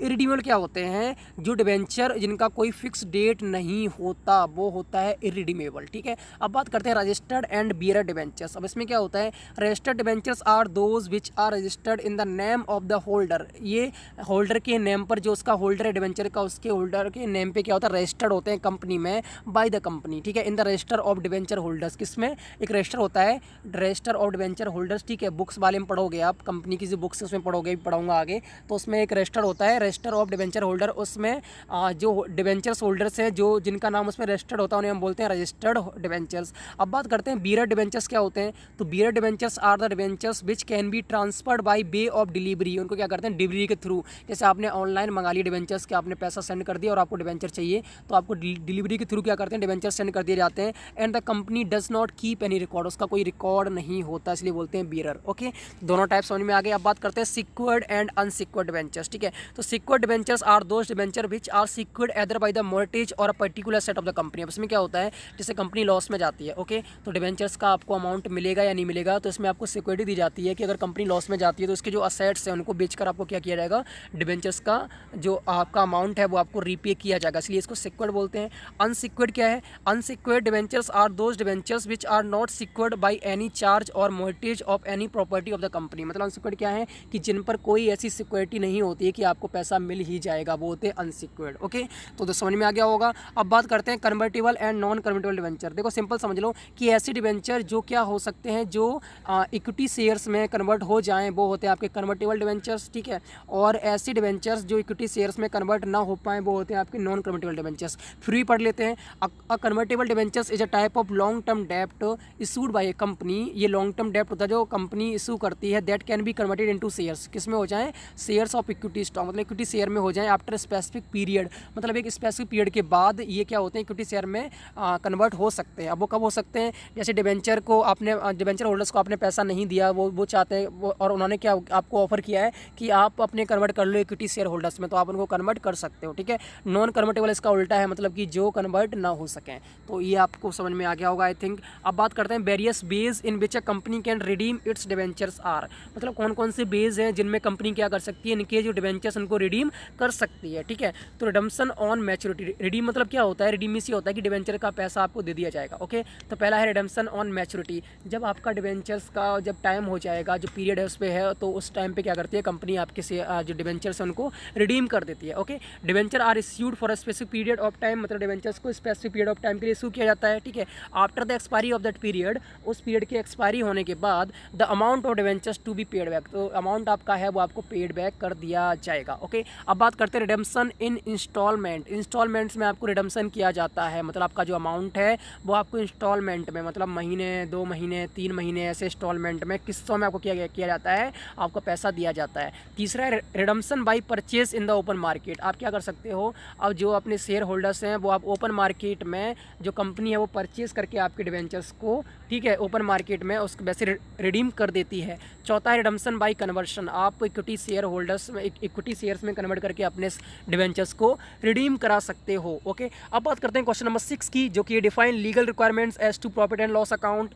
प्रॉफिट एंड लॉस अकाउंट के लीगल रिक्वायरमेंट्स क्या हैं and specific feature of profit and loss account, ठीक है, इसका पहला पार्ट है। तो बात करते हैं लीगल रिक्वायरमेंट्स की। तो पहला है इनकम, मतलब कि उसमें इनकम का होना चाहिए, इनकम उसमें शो करनी चाहिए। तो पहला है उसका है इनकम का टर्नओवर, उसमें टर्नओवर कितना है वो शो करना चाहिए। दूसरा है इनकम फ्रॉम इन्वेस्टमेंट, इन्वेस्टमेंट से कितनी इनकम हुई है, आपने कहीं पैसा इन्वेस्ट किया उससे कितनी इनकम हो रही है आपको, मतलब कितना इंटरेस्ट मिल रहा है, वो होना चाहिए। तीसरा है profit on sale of investment, आपने कोई इन्वेस्टमेंट सेल किया है, ठीक है, उसको सेल करने पर प्रॉफिट हुआ, लॉस हुआ, वो उसमें होना चाहिए, ओके। अब बात करते हैं डिविडेंड रिसीव्ड, कितना डिविडेंड आपको मिला है वो होना चाहिए प्रॉफिट एंड लॉस अकाउंट में, ओके। उसके बाद मिसलेनियस इनकम, ये क्या होती है, सच इनकम में इनकम फ्रॉम अदर सोर्सेज, ये कहाँ से मिलती है, अदर सोर्सेज से, like rent on land and building, आपकी लैंड एंड बिल्डिंग आपने रेंट पे दी है, उससे कोई आपको इनकम हो रही है तो वो कौन सी होगी, मिसलेनियस इनकम होगी। रिकवरी ऑफ इंश्योरेंस क्लेम, जो इंश्योरेंस है, ठीक है, उन जो क्लेम्स है उनकी आपने क्या कर ली, रिकवरी कर ली, तो जो इनकम आपको अदर सोर्सेज से हुई उसे हम बोलते हैं मिसलेनियस इनकम। ये सारी आपकी जो भी है वो प्रॉफिट एंड लॉस अकाउंट में मेंशन होनी चाहिए, उसकी रिक्वायरमेंट है, ठीक है। सिक्स्थ है एक्स्ट्रा ऑर्डनरी प्रॉफिट, ठीक है, इसमें क्या होता है, एक्स्ट्रा ऑर्डनरी प्रॉफिट्स को भी काउंट किया जाता है। तो ये सारी लीगल रिक्वायरमेंट्स हैं, इनका होना ज़रूरी है। आगे बात करते हैं सेकंड पॉइंट की, तो एक्सपेंसेस एंड प्रोविजंस। इसमें क्या आता है, एक्सपेंसेस और प्रोविजंस को नोट डाउन किया जाता है, जिसमें पहला है कॉस्ट ऑफ गुड्स सोल्ड, जो आपकी गुड्स हैं उनका जो कॉस्ट है, जो आपने गुड्स सोल्ड किया उसका जो कॉस्ट है वो उसमें मेंशन होता है, ठीक है। दूसरा है मैन्युफैक्चरिंग एंड सेलिंग एक्सपेंसेस, मतलब मैन्युफैक्चरिंग और सेलिंग एक्सपेंसेस को मेंशन करना पड़ता है। तीसरा जो पॉइंट इसमें आता है वो है एप्रोप्रिएशन, मतलब set apart from a specific person profit, जो आपका प्रॉफिट है उसमें से आपने कितना प्रॉफिट का पार्ट आपने अलग से रख लिया कोई स्पेसिफिक पर्पस के लिए, उसको भी इसमें मेंशन किया जाता है, ठीक है। आगे बात करते हैं special features of profit and loss account के। तो पहला है made on the last day of accounting year, इसको कब बनाया जाता है, अकाउंटिंग ईयर के लास्ट डे में बनाया जाता है। दूसरा है the second stage of the final account is the profit and loss account, जो सेकंड स्टेज है फाइनल अकाउंट की वो कौन सी है, प्रॉफिट एंड लॉस अकाउंट है। तीसरा है only indirect expenses profit are shown, इसमें कौन से होते हैं, जो इनडायरेक्ट एक्सपेंसेस हैं, जो प्रॉफिट्स हैं वही इसमें शो किए जाते हैं। चौथा है it is not necessary to prepare a trading account showing gross profit, ठीक है, इसमें ये नेसेसरी नहीं है कि आप ट्रेडिंग अकाउंट को इसमें दिखाओ जो कि ग्रॉस प्रॉफिट को शो करे, ठीक है। तो प्रॉफिट एंड लॉस अकाउंट में ये ज़रूरी नहीं है कि आपको ट्रेडिंग अकाउंट शो करना ही पड़े। फिफ्थ पॉइंट है the form of presentation may be vertical और हॉरिजेंटल, जो इसका प्रेजेंटेशन का फॉर्म है वो या तो वर्टिकल हो सकता है या हॉरिजेंटल हो सकता है, दो टाइप से प्रॉफिट एंड लॉस अकाउंट बनाए जाते हैं। तो ठीक है, दूसरा जो क्वेश्चन हमारा है सिक्स्थ का वो है define what do you mean by holding company. Holding company क्या कहलाती है, explain advantage and limitations of holding company, holding company के एडवांटेज और लिमिटेशंस क्या है, ओके। तो बात करते हैं होल्डिंग कंपनी की। A holding company is a separate parent company created to own a controlling interest in a subsidiary company और कंपनीज। ये क्या होती है समझ लो पहले, ठीक है। तो होल्डिंग कंपनी क्या होती हैं, ये 2-3 सब्सिडरी कंपनीज़ को क्या करती है, मतलब इन 2-3 सब्सिडरी जो कंपनीज है इनको क्रिएट करती है, मतलब क्रिएट किया इनको कंट्रोल करती है, कैसे करती है आगे पढ़ेंगे। A holding company doesn't necessarily trade itself, holding company खुद ट्रेड नहीं करती, खुद व्यापार नहीं करती। It main purpose is to form a corporate group, इसका मेन पर्पस होता है कॉर्पोरेट ग्रुप को फॉर्म करना। अब नीचे आपको समझ में आ जाएगा, ठीक है। तो ये है एग्जांपल कॉर्पोरेट ग्रुप का। जैसे मान लो शेयर होल्डर्स हैं, शेयर होल्डर्स क्या करते हैं, इन्वेस्ट करते हैं किसके पास, होल्डिंग कंपनी के पास, मतलब ऐसी कंपनी जिसके अंडर सब्सिडरी कंपनीज आती हैं। जैसे 3 कंपनियां हैं होल्डिंग कंपनी के अंडर में है, शेयर होल्डर्स जो इन्वेस्टर उन्होंने क्या किया, होल्डिंग कंपनी से बातचीत की, डील की, ठीक है। तो उनको पैसा कौन देगा, उनको शेयर्स देगी होल्डिंग कंपनी, किसको, शेयर होल्डर्स को, और शेयर होल्डर क्या करेंगे और होल्डिंग कंपनी को पैसा देंगे, ठीक है। तो जो होल्डिंग कंपनी है वो बिजनेस नहीं कर रही, बिजनेस कौन कर रहा है, सब्सिडरी कंपनी तीनों कर रही हैं, लेकिन होल्डिंग कंपनी क्या कर रही है, उनका कंट्रोल को होल्ड की, इसलिए हम बोलते हैं होल्डिंग कंपनी। ओके, अब बात करते हैं एडवांटेजेस ऑफ होल्डिंग कंपनी। इसके एडवांटेजेस क्या है? ओके, तो पहला है बेटर क्वालिटी डिसीजंस। में क्या होता है कि बेटर क्वालिटी डिसीजंस होता है। अब क्यों होता है? जब 3-4 कंपनी का एक ही के पास मैनेजमेंट है तो उसका डिसीजन अच्छा होगा, क्योंकि एक लोग 3-4 कंपनी का डिसीजन बना रहा है। दूसरा है बेटर यूटिलाइजेशन ऑफ रिसोर्सेज। से क्या होता है, जो यूटिलाइजेशन ऑफ रिसोर्सेज कैसा हो जाता है, बेटर हो जाता है। तीसरा है easy method of acquiring control, मतलब कंट्रोल को एक्वायर करने का सबसे इजी मेथड है। चौथा है रिड्यूसेस कंपटीशन, क्या होता है, कंपटीशन को रिड्यूस कर देता है। पांचवा है income tax benefits, income tax के लिए क्या मिलता है, बेनिफिट्स मिलते हैं। सिक्स्थ है एफिशिएंट मैनेजमेंट, क्या होता है, मैनेजमेंट एफिशिएंट होता है। सेवन्थ है मैनेजरियल एंड कमर्शियल कल्चर, इसमें कैसा रहता है, मैनेजरियल एंड कमर्शियल कल्चर रहता है, मतलब कि मैनेजमेंट अच्छा हो जाता है और जो कंपनी का जो कमर्शियल कल्चर है वो भी कैसा हो जाता है, अच्छा हो जाता है। ओके, अब बात करते हैं लिमिटेशंस कौन कौन से होल्डिंग कंपनी के। भैया अगर एक सिक्के के दो पहलू होते हैं तो यहाँ भी दो पहलू होंगे ही होंगे। तो पहला है सीक्रेट रिजर्व, इसमें कोई लोग क्या कर सकते हैं, होल्डिंग कंपनी अपना पैसा बचा के रख सकती है, मतलब सब्सिडी कंपनी का पैसा खा सकती है। दूसरा है difficulty in asserting financial position, financial positions को पता करने में डिफिकल्टी होती है। तीसरा है मिस मैनेजमेंट, मतलब कि मैनेजमेंट का मिसयूज़ हो सकता है। चौथा है fraud and inter company transaction, मतलब कि फ्रॉड कर सकते हैं, किसी कंपनी को ज़्यादा पैसा दे रहे हैं, किसी को कम दे रहे हैं। ओके अब बात करते हैं forced appointment of the directors. जो होल्डिंग कंपनी है वो आपकी कंपनी में फोर्स कर सकती है कि आपको ये डायरेक्टर्स को अपॉइंट करना है, क्योंकि उनका पावर होल्डिंग कंपनी के पास है। 6 पॉइंट की बात करते हैं difficulty in valuation of stock, मतलब कि स्टॉक की वैल्यूएशन करने में क्या होती है, डिफिकल्टी होती है। 7th है डिस्प्यूट्स बिटवीन कंपनीज के बीच में डिस्प्यूट हो सकता है because of holding company. Okay, क्योंकि कंट्रोल होल्डिंग कंपनी के हाथ में है। तो ये सारे थे लिमिटेशंस। अब बात करते हैं 7th नंबर क्वेश्चन की। क्वेश्चन नंबर 7 है जिसमें कि आपको बताना है meaning of goodwill and characteristic of goodwill. ठीक है, कैरेक्टरिस्टिक कोई नेचर कहा जाता है, ध्यान रखना। What are the factors affecting the value of goodwill and the valuation method of goodwill. ठीक है, तो कौन कौन से फैक्टर हैं जो गुडविल के वैल्यू को अफेक्ट करते हैं और वैल्यूएशन मेथड कौन कौन से हैं गुडविल के, तो सारे आपको डिस्कस करने हैं। ठीक है, तो बात करते हैं गुडविल। आपको पता है गुडविल क्या होती है, ठीक है, कंपनी की रेपुटेशन, कंपनी की जो पहचान है, ठीक है, वो होती है गुडविल। ओके, अब बात इसको अच्छे समझ लेते हैं। Goodwill is the value of the reputation of a firm, मतलब कि जो फर्म की रेपुटेशन है उसकी value which enables it to earn higher profit. इससे क्या होता है, कंपनी को ज़्यादा प्रॉफिट होता है in comparison to the normal profit in the same trade. मतलब किसी व्यापार में एक व्यापार दो कंपनियां कर रही हैं, ठीक है, अब एक कंपनी को ज़्यादा प्रॉफिट हो रहा है, क्यों हो रहा है, क्योंकि उसकी गुडविल अच्छी है, लोग उसको ज़्यादा पसंद करते हैं। जैसे मान लो मैं आपको 2 टाइप के पेन दूं या 2 टाइप के मैं आपको क्या करूं, 2 टाइप के मैं आपको शूज़ दूं, ठीक है, एक दे रहा हूं ऐसी कंपनी इसका आपने नाम नहीं सुना, वो भी 200 रुपये में, एक दे रहा हूं मैं आपको नाइकी का शूज़ 200 रुपये में। तो आप कौन सा लोगे, आप फटाक से नाइकी का लोगे। क्यों लोगे, क्योंकि आपको पता है वो ब्रांड है, उसकी गुडविल है, उसको जो उसका प्रोडक्ट है अच्छा होता है, ठीक है, आप उसके बारे में जानते हो, उसकी जो पहचान है, रेपुटेशन है वो अच्छी है, तो आप बिना सोचे नाइकी का लोगे, चाहे दूसरी कंपनी का कितना भी अच्छा हो, आपको फ़र्क नहीं पड़ता। तो गुडविल क्या करती है, मैक्सिमम हाइजर प्रॉफिट अर्न करने में क्या करती है, हेल्प करती है। अब बात करते हैं कैरेक्टरिस्टिक या नेचर ऑफ गुडविल की। तो पहला है it is an intangible asset, मतलब कि ऐसा है जिसको हम छू नहीं सकते।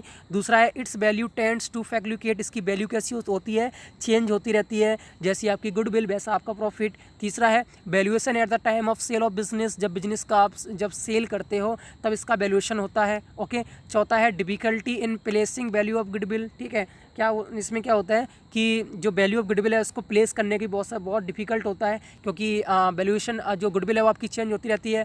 फिफ्थ है अराइजिंग ऑफ गुडविल, ठीक है, गुडविल अराइज करती है according to your product satisfaction to the customers, जितना आपका प्रोडक्ट सेटिस्फाई करेगा कस्टमर्स को उतनी उसी के अकॉर्डिंग क्या करती है, गुडविल आपकी अराइज करती रहती है। अब बात करते हैं factors affecting the value of goodwill, मतलब कि कौन कौन से फैक्टर हैं जो अफेक्ट करते हैं गुडविल की वैल्यू को। पहला है लोकेशन ऑफ बिजनेस, बिजनेस कहाँ पे लोकेट है वो है। दूसरा है मैनेजमेंट, आपकी कंपनी का मैनेजमेंट कैसा है वो फैक्टर अफेक्ट करता है। तीसरा है बिजनेस लॉन्गेविटी, मतलब कि बिजनेस की लॉन्गेविटी कितनी है वो अफेक्ट करता है। चौथा है नेचर ऑफ प्रोडक्ट, प्रोडक्ट का नेचर क्या है। पांचवा है रिस्क। सिक्स्थ है कॉम्पिटिशन, ठीक है, तो ये सारे फैक्टर हैं जो क्या करते हैं, अफेक्ट करते हैं गुडविल को। अब बात करते हैं method of valuation of goodwill, ठीक है, इंपॉर्टेंट है, न्यूमेरिकल वाला है, ध्यान से समझ लेना, इससे न्यूमेरिकल्स आने के चांसेस हैं, तो मैंने इसलिए इसको लिखा है, इसको इंपॉर्टेंट में लिया है। सिंपल क्वेश्चन भी आ सकता है, what are the methods of valuation of goodwill, theory भी आ सकती है, न्यूमेरिकल्स भी आ सकती है, मैं रिस्क नहीं लेना चाहता इसलिए मैंने बताया है। तो इसका पहला है एवरेज प्रॉफिट मेथड, इसको कैसे निकालते हैं, गुडविल बराबर होता है average profit into number of year of purchase, मतलब कि एवरेज प्रॉफिट आपको दिया जाएगा उसमें, मतलब वो निकालना पड़ता है, और number of year of purchase आपको उसमें दिया जाएगा। ओके, तो इसमें क्या है, एवरेज प्रॉफिट बराबर होता है प्रॉफिट ऑफ एन ईयर्स, जैसे मान लो कि आपको नंबर ऑफ ईयर्स दिए गए 10, ठीक है, और उसमें आपको जो प्रॉफिट है 10 साल का वो आपको जोड़ना है। 10 साल का प्रॉफिट हो गया 1 लाख, तो आपका एवरेज प्रॉफिट कितना आ जाएगा? आप 1 लाख में 10 का भाग दोगे तो आपका 10,000 आ जाएगा एवरेज प्रॉफिट। तो गुडविल क्या होगी आपकी? 10,000 में 10 का गुणा कर दो तो आपका 1 लाख क्या हो जाएगा? आपका गुडविल हो जाएगा। ओके, अब बात करते हैं वेटेड प्रॉफिट मेथड। ठीक है, इसमें क्या होता है? वेटेड एवरेज प्रॉफिट को निकालना पड़ता है, जो कैसे निकलता है? Total of products of the profit, मतलब जो प्रोडक्ट जो प्रॉफिट है उसका टोटल प्रोडक्ट कर लो अपॉन टोटल ऑफ वेट। ठीक है, नहीं समझ में आया? नीचे समझ में आ जाएगा, एग्जांपल दिया है मैंने। गुडविल कैसे निकालते हैं? वेटेड एवरेज प्रॉफिट में गुणा करते हैं number of year of purchase का। ठीक है, अब एग्जांपल देखते हैं इसमें क्या है। जैसे 3 साल दिए गए, 17, 18, 19। पहली साल में हुआ 30,000 का, और सेकंड ईयर में हुआ 20,000 का, थर्ड ईयर में हुआ 40,000 का प्रॉफिट। तो वेट आपका क्या है? पहली साल का फर्स्ट, सेकंड का थर्ड, सेकंड थर्ड का थर्ड, ओके, फोर्थ होता है। वेट क्या होता है? फोर्थ हो जाता है। अब इसका कैसे? जैसे हमारा ऊपर था कि वेटेड एवरेज प्रॉफिट क्या था? Total number of product of profit जो 30,000 है इंटू टोटल ऑफ बेक। ठीक है, 30,000 का आप करोगे 1 में तो आपका अमाउंट आ जाएगा 30,000। 20,000 का गुणा करोगे 2 में, क्योंकि आपको निकालना है प्रोडक्ट। प्रोडक्ट मतलब होता है गुणा, मल्टीप्लाई। आप करोगे मल्टीप्लाई तो हो जाएगा 40,000। 40,000 का करोगे 3 में तो आपका हो जाएगा 1,20,000। बाई चांस फोर्थ ईयर भी होती है 50,000, उसका करते 4 में तो आपका हो जाता है 2 लाख। अब इनको सबको जोड़ दो तो आ जाएगा आपका 1,90,000। ठीक है, तो जो वेटेड एवरेज प्रॉफिट है वो कैसे निकलेगा? टोटल प्रोडक्ट है आपका 1,90,000, उसमें भाग दे दो किससे? 6 से, तो आपका आ जाएगा 3166.6। ओके, अब गुडविल क्या होगी? गुडविल क्या है? देखो, वेटेड एवरेज प्रॉफिट आपको मिल गया 3166.6, और नंबर ऑफ ईयर आपको पता है 3 है, तो उसमें गुणा कर दो 3 का, आपका आ जाएगा 94,999.8। अब बात करते हैं सुपर प्रॉफिट मेथड, ये इंपॉर्टेंट है। ओके, इसको समझ लो। Super profit is calculated by subtracting normal profit from average profit, मतलब कि नॉर्मल प्रॉफिट में से एवरेज प्रॉफिट को सबसेट करने के बाद आप क्या करते हो? सुपर प्रॉफिट को निकाल लेते हो। ओके, देखते हैं कैसे। सुपर प्रॉफिट क्या होता है? एवरेज प्रॉफिट में से नॉर्मल प्रॉफिट को माइनस कर दो। जैसे मान लो आपको एवरेज प्रॉफिट हुआ है 1,000 रुपये का, ठीक है, और आपका जो नॉर्मल प्रॉफिट है वो कितना है? आपका है 80 रुपये का, तो कितना आ गया? सुपर प्रॉफिट आपका 20 रुपये आ गया। ठीक है, अब बात करते हैं कैपिटलाइजेशन मेथड। इसमें क्या होता है? जो गुडविल होती है उसमें क्या करते हैं? Super profit upon normal rate of return आपको दिया जाता है, नॉर्मल रेट ऑफ रिटर्न। ठीक है, वो उससे गुणा करना पड़ता है सुपर प्रॉफिट में, और 100 का आपको क्या करना पड़ता है? मल्टीप्लाई करना पड़ता है। ठीक है, तो गुडविल कैसे निकालते हैं? सुपर प्रॉफिट आपको निकालना आता है, एवरेज प्रॉफिट आपको दिया गया होगा, नॉर्मल प्रॉफिट दिया गया होगा। आप क्या करो? एवरेज प्रॉफिट में से नॉर्मल प्रॉफिट को माइनस कर दो, आपका सुपर प्रॉफिट आ जाएगा। सुपर प्रॉफिट में आप क्या करो? नॉर्मल रेट ऑफ रिटर्न का डिवाइड करो और उसमें 100 का गुणा कर दो। ओके, आपका आ जाएगा कैपिटलाइजेशन मेथड से गुडविल। ओके, अब बात करते हैं valuation of shares. 8th question है जिसमें आपको बताना है define valuation of shares. Shares का वैल्यूएशन क्या होता है? And factors affecting valuation of shares, और कौन कौन से फैक्टर हैं जो वैल्यूएशन ऑफ शेयर्स को अफेक्ट करते हैं। Explain need for the valuation of shares, मतलब कि शेयर्स की वैल्यूएशन करने के पीछे नीड क्या है। And methods of valuation of shares, और कौन कौन से मेथड है वैल्यूएशन ऑफ शेयर करने के लिए। तो मैंने पूरा चैप्टर कवर कर रखा है, टेंशन मत लो यार, कोई क्वेश्चन आएगा तो इसमें से ही आएगा। ओके, तो मैंने कोई पॉइंट छोड़ा नहीं जिससे कि आपको, क्योंकि सभी पॉइंट इंपॉर्टेंट है। वैल्यूएशन ऑफ शेयर खुद चैप्टर इंपॉर्टेंट, लास्ट टाइम पे इसमें क्वेश्चन आया था, तो मैं नहीं चाहता कि मैं ऐसा कोई थ्योरी का पार्ट छोड़ दूँ, क्योंकि मैंने तो पेपर बनाया नहीं, जो मुझे पता है, बट मैं क्या कर सकता हूँ? अपनी मेहनत करके आपको समझा सकता हूँ। तो मैंने इसमें हर एक चीज़ को लिया है। थोड़ा 2 मिनट का टाइम चला जाएगा, बट आपको समझ में तो आ जाएगा, एक माइंड में आइडिया मिल जाएगा कि हाँ ये चीज़ है, तो आप अपने मन से लिख के आ सकते हो, रटना मत, समझो बस। ओके, बात करते हैं वैल्यूएशन ऑफ शेयर की। देखो, सिंपल समझ लो, शेयर्स को वैल्यूट करना, शेयर्स की वैल्यू निकालना। ओके, अभी क्या होता है? Valuation of share is the process of knowing the value of a company share, मतलब कंपनी के शेयर्स की वैल्यू को पता करना, जानना, क्या कहलाता है? वैल्यूएशन ऑफ शेयर कहलाता है। ठीक है, तो फैक्टर कौन कौन से हैं जो अफेक्ट करते हैं वैल्यूएशन ऑफ शेयर को? तो पहला है dividend declared by the company in the last year, जो कंपनी ने लास्ट ईयर में डिविडेंड डिक्लेयर किया था, वो पहला फैक्टर है जो अफेक्ट करता है वैल्यूएशन ऑफ शेयर को। दूसरा है demand and supply of the share of the company, जो कंपनी के शेयर की डिमांड और सप्लाई है उस पर अफेक्ट करता है वैल्यूएशन ऑफ शेयर। तीसरा है nature of the business, business का नेचर क्या है उस पर अफेक्ट करता है वैल्यूएशन ऑफ शेयर का। चौथा है future prospectus of the company, ठीक है, जो कंपनी का फ्यूचर प्रोस्पेक्टस है जिसमें शेयर इशू करने वाली है, उसका जो ये भी फैक्टर है किसका? वैल्यूएशन ऑफ शेयर को अफेक्ट करने का। आगे बात करते हैं rate of return in the same type of business, मतलब कि सेम टाइप ऑफ बिजनेस में जो रेट ऑफ रिटर्न है, ठीक है, वो भी क्या करता है? अफेक्ट करता है वैल्यूएशन ऑफ शेयर को। 6 पॉइंट है future prospectus of the company, पहले पढ़ चुके हैं, ओके, दोबारा रिपीट हो गया, कोई बात नहीं। आगे बढ़ते हैं लिमिटेशंस ऑफ कंपटीशन, मतलब कि जो कंपटीशन है उसकी लिमिटेशंस भी क्या करती है? वैल्यूएशन ऑफ शेयर को अफेक्ट करती है। 8th है number of share holders, share holders कितने हैं उनका नंबर भी क्या करता है? वैल्यूएशन ऑफ शेयर को अफेक्ट करता है।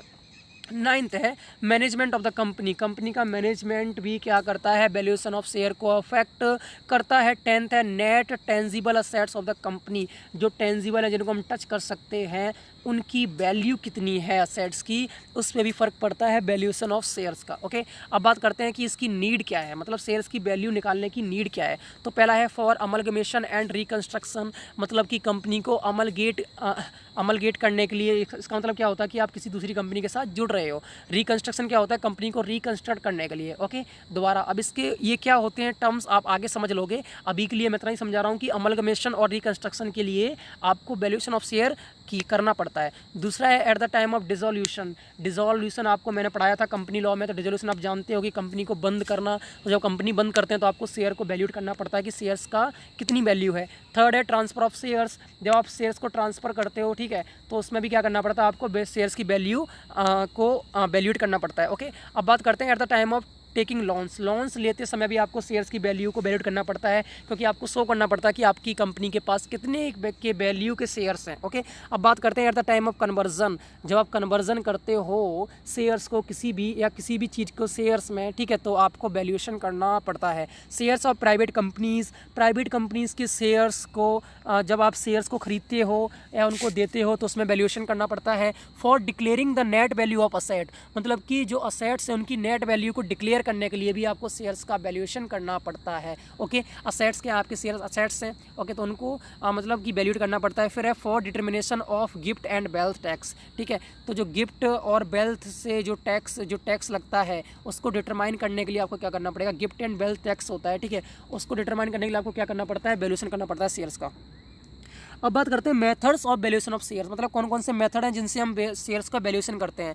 तो पहला है नेट असेट्स, ओके, इसको हम और दो नाम से बोलते हैं, एक होता है इंट्रिंसिक वैल्यू और ब्रेकअप वैल्यू मेथड, ठीक है। तो इसमें क्या होता है, नेट असेट्स बराबर होता है total asset value of a company minus liabilities value, जितना भी असेट्स की वैल्यू है कंपनी की उसमें से लायबिलिटीज़ वैल्यू इसको माइनस कर दो तो क्या आ जाएगा, नेट असेट्स आ जाएगा, ठीक है। Liabilities are the money that the company need to pay, liabilities क्या होती हैं, वो पैसा होता है जो कंपनी को पे करना होता है। Assets are the money the company will be paid to, asset क्या होता है, जो कंपनी को पैसा मिलने वाला है वो असेट्स होता है, ठीक है। तो आपको क्या करना है, टोटल असेट की, आपको कंपनी की टोटल असेट की वैल्यू निकालनी है, उसमें से सिंपल सा माइनस कर देना है लायबिलिटीज़ को, तो आपका नेट वैल्यू आ जाएगा, ठीक है। तो वैल्यूएशन ऑफ शेयर का अगर आता है कि आपको क्वेश्चन आता है न्यूमेरिकल की वैल्यूएट करो शेयर्स को, तो आप देख लेना कि अगर नेट असेट्स निकाल के आप उसको वैल्यूएट कर सकते हो। ओके, अब बात करते हैं नेट असेट क्या होता है। तो नेट असेट होता है equity share capital plus reserve and surplus, ठीक है। नेट असेट क्या होता है, आप इक्विटी शेयर कैपिटल को जोड़ लो, रिजर्व एंड सरप्लस को जोड़ लो, अक्यूमुलेटेड प्रॉफिट्स को जोड़ लो,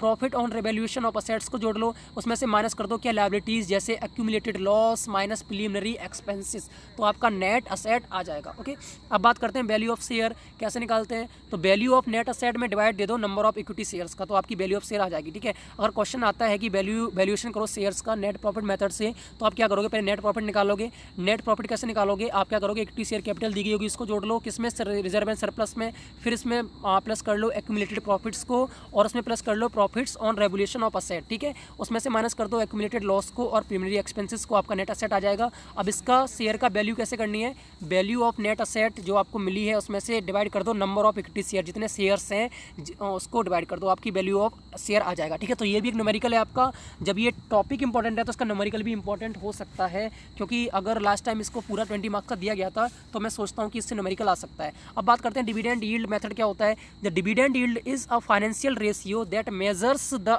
एनुअल वैल्यू ऑफ डिविडेंड, ठीक है। तो ये क्या होता है, एक फाइनेंशियल रेशियो होता है जो क्या करता है, एनुअल वैल्यू, जो डिविडेंड की एनुअल वैल्यू उसको मेजर करता है। Receive relative to the market value, किसके, मार्केट वैल्यू के रिलेटिव में पर शेयर, मतलब शेयर की मार्केट वैल्यू है उसके अकॉर्डिंग क्या करता है, जो डिविडेंड आपको मिलने वाला है उसको क्या करता है, ये मेजर करता है, ठीक है।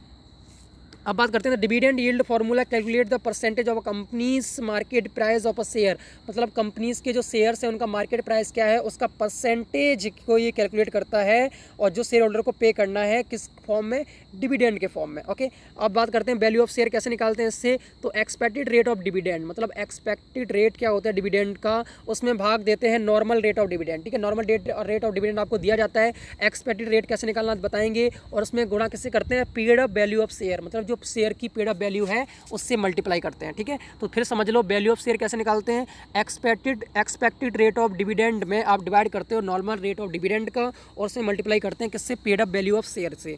ठीक है, तो एक्सपेक्टेड रेट ऑफ डिविडेंड क्या होता है, profit available for equity share holder. ऐसा प्रॉफिट जो इक्विटी शेयर होल्डर के लिए अवेलेबल है उसमें आपको डिवाइड देना किससे, paid up equity share capital. ऐसी शेयर कैपिटल जो आपको पैसा मिल चुका है उससे डिवाइड करना है, इनटू से गुणा करना है 100 से। ओके, तो आपका निकल आएगा। सी है अर्निंग कैपेसिटी मेथड। इसमें क्या होता है, वैल्यू ऑफ शेयर को पता करते हैं रेट ऑफ अर्निंग से डिवाइड करते हैं किससे, नॉर्मल रेट ऑफ रिटर्न आपको दिया जाता है। ठीक है, तो रेट ऑफ अर्निंग में डिवाइड करते हो आप normal rate of return into करते हो पेड अप वैल्यू पर शेयर और गुणा कैसे करते हो, पेड अप वैल्यू पर शेयर से। रेट ऑफ अर्निंग कैसे निकालते हैं, एस्टिमेटेड फ्यूचर अर्निंग, मतलब फ्यूचर में कितनी अर्निंग होने वाली है वो आपकी एस्टिमेटेड होती है, उसमें डिवाइड करते हो किससे, कैपिटल एम्प्लॉयड से और गुणा करते हो 100 से। ठीक है, आप बात करते हैं फेयर वैल्यू मेथड। ये क्या होता है, ठीक है, तो फेयर वैल्यू पर शेयर क्या होता है, इज इक्वल टू होता है value as per net asset method. ठीक है, तो नेट असेट मेथड था उसकी वैल्यू में प्लस कर दो value as per earning capacity method, और जो आपने अर्निंग कैपेसिटी मेथड में वैल्यू निकाली थी उसको प्लस करने के बाद 2 से भाग दे दो तो आपको फेयर वैल्यू पर शेयर आ जाएगी। या फिर value asset net asset method, जो नेट असेट मेथड था उसकी वैल्यू में डिविडेंड यील्ड मेथड वाली वैल्यू को आप प्लस कर लो अपॉन 2 कर दो तो भी आपका आ जाएगा फेयर वैल्यू पर शेयर का। ओके, अब बात करते हैं क्वेश्चन नंबर 9 की तरफ चलते हैं। तो क्वेश्चन नंबर 9 है रिकंस्ट्रक्शन की तरफ, जो मैंने बताया था कि इंपॉर्टेंट नहीं है बट इसको समझ लेते हैं। ठीक है, तो बात करते हैं रिकंस्ट्रक्शन क्या कहलाता है। तो it refers to the transfer of company or several companies business to a new company, मतलब कि जो कंपनी है उसको ट्रांसफर करना किसमें, नई कंपनी में। ओके, तो हम बोलते हैं रिकंस्ट्रक्शन। देखो कंस्ट्रक्शन आपको पता है मतलब बनाना, रिकंस्ट्रक्शन क्या है, जो कंपनी पहले से है जो लॉस में जा रही है, जो सिक है मतलब अच्छे से काम नहीं कर रही है, आपने से क्या रिकंस्ट्रक्ट कर लिया। कैसे कर लिया, उन जो शेयर होल्डर्स हैं उनको शेयर्स वापस देकर या कुछ भी करके आपने क्या किया, रिकंस्ट्रक्ट कर ली कंपनी को। ठीक है, और डिफरेंस क्या होता है इनमें हम आगे पढ़ेंगे, जो भी पढ़ा रहा हूँ उस पर ध्यान दो। तो रिकंस्ट्रक्शन क्या कहलाता है, it refers to the transfer of company, मतलब कंपनी को ट्रांसफर करना, और सेवरल कंपनीज या और एक से ज़्यादा कंपनीज को ट्रांसफर करना business to a new company, मतलब कंपनी का बिजनेस को ट्रांसफर करना किसमें, नई कंपनी में। Okay, reconstruction is entirely of different nature. ये कैसा होता है, डिफरेंट नेचर का होता है। The objective is not to bring about a combination of companies. इसका ऑब्जेक्टिव ये नहीं होता कि आप बहुत सारी कंपनियों के एक साथ ले आओ, but merely to recognise a company, मतलब एक कंपनी को रिकॉग्नाइज करना जो कि एक ह्यूज लॉस से सफर हुआ है। मतलब कि इसका मोटिव ये नहीं होता कि आप बहुत सारी कंपनियों के साथ ले आओ, लेकिन मोटिव क्या होता है, ऑब्जेक्टिव क्या होता है कि ऐसी कंपनी जो लॉस से सफ़र हो रही है उसको दोबारा से पहचान दिलाना, इसका मोटिव होता है रिकंस्ट्रक्शन का। ओके, अब बात करते हैं there are 2 type of reconstruction. पहला है एक्सटर्नल रिकंस्ट्रक्शन, दूसरा इंटरनल रिकंस्ट्रक्शन। ठीक है, तो अब बात करते हैं एक्सटर्नल रिकंस्ट्रक्शन की। तो इसमें क्या होता है और आगे पढ़ते हैं।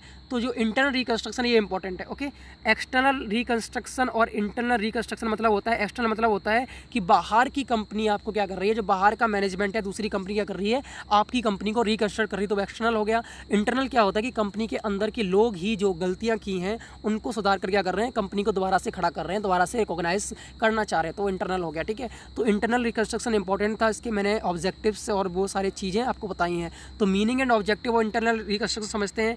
It is in internal reconstruction, मतलब इंटरनल रिकंस्ट्रक्शन में neither any company is liquidated nor any company is formed. इसमें क्या होता है, न तो कोई कंपनी लिक्विडेट होती है, मतलब न तो कोई कंपनी बाइंड अप होती है, और ना कोई नई कंपनी फॉर्म होती है। Only companies internal form is changed by reducing share capital of a company. क्या करते हैं, जो कंपनी का इंटरनल फॉर्म है उसको चेंज कर देते हैं, किससे, शेयर कैपिटल को रिड्यूस करके। शेयर कैपिटल रिड्यूस कब होगी, जो आपकी कैपिटल है शेयर होल्डर्स को आप कम कर दो तो आपकी शेयर कैपिटल रिड्यूस हो जाएगी। अब बात करते हैं ऑब्जेक्टिव ऑफ रिकंस्ट्रक्शंस कौन कौन से हैं। To eliminate the fictitious asset of the company such as preliminary expenses, discount on issue of share, मतलब कि प्रीलिमिनरी एक्सपेंसेस मतलब क्या होता है आगे पढ़ेंगे। ठीक है, ये वो होता है जो प्रोमोटर्स जब कंपनी स्टार्ट करता है जो उसके एक्सपेंसेस होते हैं प्रोमोटर्स के द्वारा किए जाते हैं, कंपनी के स्टार्टअप में लगने वाले प्रीलिमिनरी एक्सपेंसेस होते हैं। ठीक है, discount on issue of share, जो शेयर को इशू किया उसमें जो डिस्काउंट हुआ है। ठीक है, तो ऐसे जो फिक्सिशियस असेट हैं इनको एलिमिनेट करने के लिए, इनको हटाने के लिए क्या करती है, रिकंस्ट्रक्ट करती है।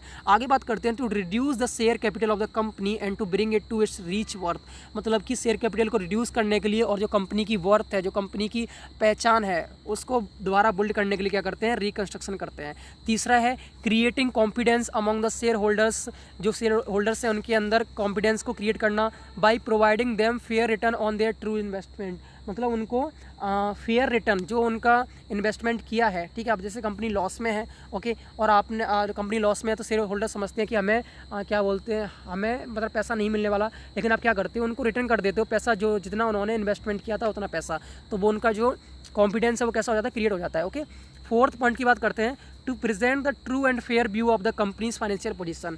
जो कंपनी की फाइनेंशियल पोजीशन है उसका ट्रू एंड फेयर व्यू दिखाने के लिए, कंपनी की फाइनेंशियल पोजीशन क्या है, जो सही फाइनेंशियल पोजीशन है उसको दिखाने के लिए हम क्या करते हैं, कंपनी को रिकंस्ट्रक्ट करते हैं। अब बात करते हैं मोड और मेथड ऑफ इंटरनल रिकंस्ट्रक्शन, मतलब इंटरनल रिकंस्ट्रक्शन करने के लिए मोड्स और मेथड्स क्यों है। आप बोलोगे सर एक्सटर्नल की बात क्यों नहीं कर रहे हो, क्योंकि एक्सटर्नल का इसमें ज़्यादा नहीं दिया गया, इंटरनल का दिया गया, इसलिए हम इंटरनल की बात कर रहे हैं, ओके। अब बात करते हैं, देखो पहला क्या है, अल्ट्रेशन इन शेयर कैपिटल। अल्ट्रेशन मतलब होता है परिवर्तन करना है, चेंज करना, ठीक है। तो शेयर कैपिटल में चेंज करना। पहला है इंक्रीज ऑफ शेयर कैपिटल, कैसे करोगे, इंक्रीज करके किसको, शेयर कैपिटल को। दूसरा है कंसोलिडेशन, मतलब कि जब दो या दो कंपनी एक साथ जुड़ती हैं उसे हम बोलते हैं कंसोलिडेशन।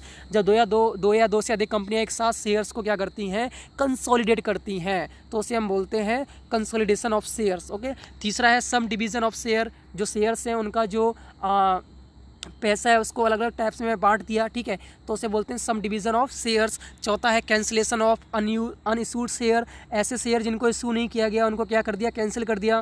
फिफ्थ है conversion of share into stock, जो शेयर्स हैं उनको क्या किया, स्टॉक में कन्वर्ट करना। ये सारे आपके मोड्स या मेथड्स हैं किसके, इंटरनल रिकंस्ट्रक्शन के, ओके। अब बात करते हैं B, reduction of share capital. पहला हमने देखा था, पहला क्या था, अल्ट्रेशन ऑफ शेयर कैपिटल। अब बात करते हैं रिडक्शन ऑफ शेयर कैपिटल, मतलब कि शेयर कैपिटल को रिड्यूस करके हम क्या कर सकते हैं, रिकंस्ट्रक्ट कर सकते हैं। तो पहला है reducing the liability in respect of uncalled amount of share, ऐसा अमाउंट ऑफ शेयर जो अनकॉल्ड है, ठीक है, उसकी लायबिलिटी को रिड्यूस करके, ठीक है। तो ये सारे पॉइंट थे। अब बात करते हैं क्वेश्चन नंबर 10th की, जिसमें है books of account generally kept by the bankers. आपको बतानी है ऐसी बुक्स ऑफ अकाउंट जो बैंकर्स के द्वारा, ठीक है, बैंक्स के द्वारा रखी जाती हैं या बनाई जाती हैं। तो पहला है कैश बुक, आपको पता है, जिसमें कैश के जितने ट्रांजेक्शन सब आते हैं। दूसरा है कैश बैलेंस, मतलब कि ऐसी बुक होती है जो क्लोज ऑफ द डे क्या करते हैं, जितना कैश का बैलेंस है उसको नोट डाउन किया जाता है और उसका साइन किया जाता है जो बैंक का हेड होता है उसके द्वारा, ठीक है। मतलब कि कैश कितना आया है, कम कितना गया, कितना लोगों ने इसमें मतलब बैंक में रखा है, मतलब डिपॉजिट किया है, कितना लोन लेके गए हैं, कितना विड्रॉ किया है, सारा चीज़ करके जो कैश का बैलेंस है वो इसमें नोट डाउन किया जाता है पर डे और उसके साइन किए जाते हैं। थर्ड है डे बुक, इसमें क्या होता है, फॉर डे टू ट्रांजेक्शन, मतलब कि डेली के जो ट्रांजेक्शन्स हैं उनको नोट डाउन करने के लिए डे बुक होती है। फोर्थ है current account laser, current account laser को भी यहाँ पे बनाया जाता है, जो करंट अकाउंट है उसका लेजर बनाया जाता है। पांचवा है सेविंग बैंक लेजर, ठीक है, जो सेविंग्स हैं, सेविंग अकाउंट है उसका बैंक लेजर बनता है। फिक्स डिपॉजिट एफडी होता है, ठीक है, उसका भी लेजर बनता है। सेवेंथ है जर्नल लेजर, जो जनरल लेजर सिंपल हम बनाते हैं, जो हमने पहले 11th 12th में बनाया है, वो भी इसमें क्रिएट किया जाता है। एट्थ है रजिस्टर्स, ठीक है, रजिस्टर्स को क्रिएट किया जाता है। रजिस्टर कौन कौन से होते हैं आगे हम पढ़ेंगे। अब बात करते हैं सेकंड का, तो इसमें सेकंड जो 10th का सेकंड है वो है कमर्शियल बैंक्स क्या होती हैं। तो commercial bank is a financial institution that grant loan, ये क्या होता है, एक फाइनेंशियल इंस्टीट्यूशन होता है जो क्या करता है, लोन्स को ग्रांट करता है। एक्सेप्ट डिपॉजिट को क्या करता है, एक्सेप्ट करता है, मतलब कि लोगों को पैसा देता है और उनसे पैसा लेता है। And offers basic financial products, और क्या करता है, जो बेसिक फाइनेंशियल प्रोडक्ट्स हैं जैसे certificate of deposit, CDS and saving accounts, तो ये क्या करता है, बेसिक फाइनेंशियल प्रोडक्ट को क्या करता है, ऑफर करता है, किसको, इंडिविजुअल या स्मॉल बिजनेस को, या तो अकेले इंसान को या छोटी छोटी बिजनेसेस हैं उनको क्या करता है, ऑफर करता है। अब देखो कैसे, जैसे मान लो कमर्शियल बैंक को क्या कर रही है, लोन दे रही है किसको, नॉन फाइनेंशियल फर्म्स, जो नॉन फाइनेंशियल, जो जिनका काम फाइनेंस पे डील करना नहीं है, उनको क्या करती हैं, लोन देती हैं और उनसे क्या करती हैं, डिपॉजिट लेती हैं। अब बात करते हैं फंक्शंस ऑफ कमर्शियल बैंक्स, मतलब कमर्शियल बैंक के फंक्शंस क्या हैं। तो पहला है एक्सेप्ट डिपॉजिट, पहला डिपॉजिट को एक्सेप्ट करना। दूसरा है गिफ्ट्स लोन्स एंड एडवांसेस, मतलब लोन्स और एडवांस को पैसा देना, ठीक है, ये वो तुम्हारे होते हैं प्राइमरी फंक्शंस। ये तो प्राइमरी फंक्शंस हैं कि भैया डिपॉजिट लेती है और लोन देती है, ये तो प्राइमरी फंक्शन है, हर बैंक का काम होता है। अब जो सेकेंडरी फंक्शन वो क्या है, डिस्काउंटिंग बिल ऑफ एक्सचेंज, जो बिल ऑफ एक्सचेंज होता है उसको डिस्काउंट करना। अब ये क्या होता है, जैसे आपने किसी को पैसा दिया तो आपको बिल ऑफ एक्सचेंज देता है एज अ सबूत कि आपने मुझे पैसा दिया है, ठीक है, और आपको वो डिस्काउंट करना, आपको पैसा चाहिए तो आप बैंक में जाओ और वहाँ से आप क्या कर सकते हो, वो बिल ऑफ एक्सचेंज दिखा के आप जब उसका टाइम हो जाए तो आप वो बैंक में जाके अपना पैसा वापस ले सकते हो। तो चौथा है क्रेडिट क्रिएशन, ठीक है, तो इसमें क्या होता है, क्रेडिट क्रिएट होता है। ओके, पाँचवा है फाइनेंसिंग फॉरेन ट्रेड, जो फॉरेन ट्रेड है फाइनेंसिंग उसका क्या करता है, फाइनेंस को इंक्रीज़ करता है। सिक्स्थ है ओवरड्राफ्ट फैसिलिटीज़, ओवरड्राफ्ट मतलब होता है कि आपको एक्स्ट्रा पैसा चाहिए तो आपको मिल जाता है। सेवन्थ है agency functions of the bank, जो बैंक है वो कैसे फंक्शन करता है, एजेंसी, एजेंट की लाइक फंक्शन करता है। अब ये कैसे, किसी ने आपका लोन नहीं दिया या फिर आपने किसी भी चीज़ मतलब EMI पे कोई चीज़ खरीदी है तो उसको एज ए एजेंट बैंक क्या करती है, उनसे बोलती है भैया पैसा दो, तो एज ए एजेंट भी ये क्या करती है, काम करती है। एट्थ है जनरल यूटिलिटी सर्विसेज, और भी कुछ जनरल सर्विसेज हैं उनको क्या करती है, उनका यूटिलाइजेशन होता है। लाइक कैसे मैं बता दूं आपको, लाइक ATM, ठीक है, या फिर बहुत सारे चेक बुक का मतलब या विड्रॉ करना, बहुत सारी आपकी जनरल सर्विसेज होती है, उनका भी यूटिलाइजेशन आप कर सकते हो। ओके, अब बात करते हैं sources of funds for commercial bank, मतलब कि फंड्स के लिए कौन कौन से सोर्सेज हैं किसके, कमर्शियल बैंक के। तो पहला डिपॉजिट, सबसे प्राइमरी सोर्स है डिपॉजिट, जो पैसा लोग डिपॉजिट करते हैं वो। दूसरा है रिसीव रिजर्व फंड, अब ये क्या होता है, a commercial bank builds a reserve fund with deposit, ये क्या करती है, डिपॉजिट से क्या करती है, रिजर्व फंड बना लेती है। अभी क्यों बनाती है, अब देखो सिंपल है कि अगर सारा लोन दे देगी और भैया हमें चाहिए पैसा, हमने बैंक को दिया 1 लाख रुपए आज और हमें कल ही जरूरत पड़ेगी 1 लाख रुपए की, हम गए बैंक में तो बैंक को हमें पैसा देना पड़ेगा। अब वो कहाँ से देगी, वो क्या करती है, कुछ अमाउंट रिजर्व रख लेती है जो आप डिपॉजिट करते हो उसका। तो दूसरा है रिजर्व फंड।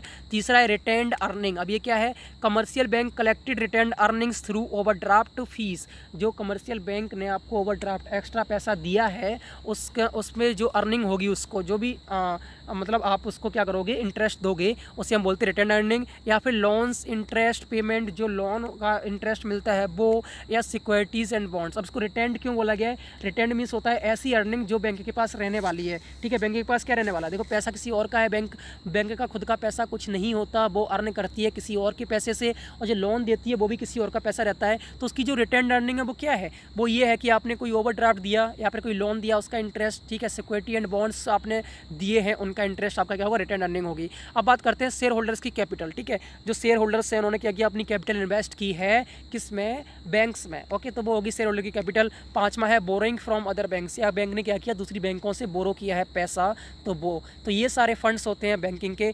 अब बात करते हैं अगले क्वेश्चन, 4 टाइप के मैंने डिफरेंस बताए थे आपको क्वेश्चन में। पहला देखते हैं शेयर एंड डिवेंचर में डिफरेंस क्या है। ओके, तो बेसिस ऑफ कंपैरिजन देखते हैं शेयर और डिवेंचर्स का। पहला है meaning, the shares are the owned fund of the company, मतलब कि शेयर्स क्या होते हैं, ये ओन्ड फंड होते हैं, मतलब कि जो शेयर जिनके पास है वो ओनर्स होते हैं कंपनी के। The debentures are the borrowed fund, ये कौन से होते हैं, बोरोड फंड, ठीक है। अगर आप शेयर्स होल्डर हो तो आपने क्या किया है, कंपनी को ऑन किया है, आप एज अ ओनर आपने इन्वेस्टमेंट किया है। लेकिन डिवेंचर क्या होते हैं कि भैया उनको कंपनी के ओनर से कोई मतलब नहीं है, वो उन्होंने क्या किया है, जो डिवेंचर्स हैं उन्होंने आपको इन्वेस्टमेंट किया है, आपने डिवेंचर्स को बोरो किया है, तो ये बोरो फंड है। ओके, तो ये क्या है, बोरो फंड है डिवेंचर्स। ओके, अब बात करते हैं व्हाट इज़ इट। तो shares represent the capital of the company, क्या करते हैं, कैपिटल को रिप्रेजेंट करते हैं कंपनी का, ठीक है। जब ऑन्ड फंड है, ओनर्स का फंड है, ओनर्स की कैपिटल में आ जाएगा तो कैपिटल है। डिवेंचर्स क्या है, डिवेंचर रिप्रेजेंट करते हैं डेप्ट को, मतलब कि आपके कर्ज को, कंपनी के कर्ज को क्या करते हैं, रिप्रेजेंट करते हैं। ओके, आगे बात करते हैं होल्डर की। The holder of shares is known as share holder,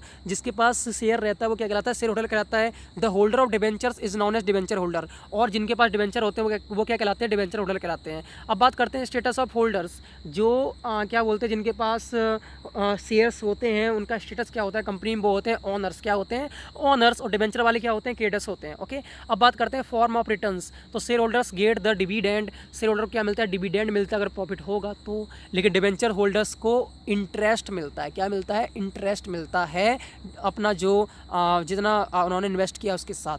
अब बात करते हैं पेमेंट ऑफ रिटर्न की। Dividend can be paid to share holders only out of profit, dividend किससे मिल सकता है, सिर्फ प्रॉफिट से।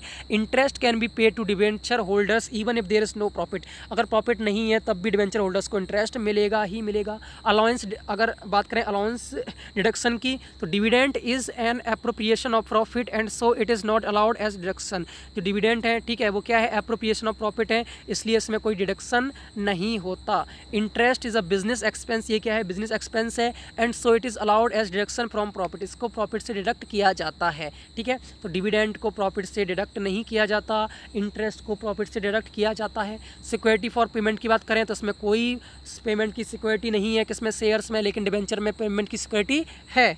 वोटिंग राइट की बात करें, the holders of shares have voting rights, जो होल्डर हैं शेयर्स के, उनके पास वोटिंग राइट होता है, आपको अच्छे से पता है। The holder of debenture do not have any voting right, और डिबेंचर होल्डर के पास कोई वोटिंग राइट नहीं होता। कन्वर्जन की बात करें तो share can never be converted into debenture, debentures में शेयर्स कभी कन्वर्ट नहीं हो सकते, लेकिन डिबेंचर शेयर्स में कन्वर्ट हो सकते हैं। अगर कंपनी आपका पैसा पे नहीं कर पा रही है तो आप अपने डिबेंचर्स को शेयर्स में कन्वर्ट करके आप उसके ऑनर बन सकते हो। ओके, अब बात करते हैं कैश फ्लो एनालिसिस स्टेटमेंट और फंड फ्लो स्टेटमेंट की दोनों डिफरेंस क्या है। तो बेसिस क्या है, पहला है मीनिंग, तो मीनिंग की बात करते हैं। Cash flow statement is the summarise statement of cash receipt, ये क्या एक समराइज स्टेटमेंट है किसका, कैश रिसिप्ट का एंड कैश पेमेंट का। ओके, ऑफ द फर्म, किसके, फर्म के, बिटवीन टू फाइनेंशियल पीरियड, मतलब दो फाइनेंशियल पीरियड के बीच में जितना भी कैश रिसिप्ट या कैश पेमेंट हुआ है उसका समराइज्ड स्टेटमेंट उसे हम बोलते हैं कैश फ्लो स्टेटमेंट। अगर हम बात करें फंड फ्लो स्टेटमेंट की, fund flow statement is a financial tool, ये क्या एक फाइनेंशियल टूल है design to analyse the changes in financial position, ये किस लिए डिजाइन किया गया है, एनालाइज करने के लिए, जो फाइनेंशियल पोजीशन है फर्म की उसको एनालाइज करने के लिए, ठीक है, उसका जो चेंज हुआ उसको एनालाइज करने के लिए, कंपेयरिंग टू फाइनेंशियल ईयर, क्या करके, दो फाइनेंशियल ईयर को कंपेयर करके। ओके, अब बात करते हैं बेसिस ऑफ अकाउंटिंग की, तो केस बेसिस ऑफ अकाउंटिंग, इसमें कौन सा होता है, केस बेसिस होता है कैश फ्लो स्टेटमेंट में, और इसमें होता है एक्रूअल बेसिस ऑफ अकाउंटिंग, ठीक है। डिस्क्लोजेस की बात करें तो inflows and outflows of cash, इसमें क्या होता है, कैश का इनफ्लो होता है या तो आउटफ्लो होगा। इसमें sources and applications of funds, इसमें क्या होता है, सोर्सेज होते हैं फंड्स के, एप्लीकेशन ऑफ फंड्स का होता है कि फंड आएगा कहाँ से। टूल फॉर की बात करें तो शॉर्ट टर्म फाइनेंशियल एनालिसिस है, और ये जो है आपका लॉन्ग टर्म फाइनेंशियल एनालिसिस है। जो आपका कैश फ्लो स्टेटमेंट है वो शॉर्ट टर्म का है और ये किसका है, लॉन्ग टर्म का है। ऑब्जेक्टिव की बात करें to explain the cash movement, इसमें क्या होता है, कैश मूवमेंट को एक्सप्लेन करता है कि कैश आउटफ्लो हो रहा है, इनफ्लो हो रहा है। और इसमें to explain the causes of changes in the balance sheet items, इसमें आता है कि जो बैलेंस शीट के आइटम्स में जो चेंज हुआ है उसके कॉजेस क्या है, उसके रीजंस क्या है, ठीक है। Asset and liabilities between two financial, जो आइटम्स कौन कौन से होते हैं, असेट होता है नहीं तो लायबिलिटीज होता है, तो उनके बीच में चेंजेस क्यों हुए हैं उसको ये क्या करता है, उसके जो कॉजेस हैं उनको एक्सप्लेन करता है। ओके, ओपनिंग बैलेंस की बात करें तो ओपनिंग बैलेंस इज प्रेजेंट, किसमें, कैश फ्लो में ओपनिंग बैलेंस रहता है, लेकिन इसमें कोई भी ओपनिंग बैलेंस नहीं रहता।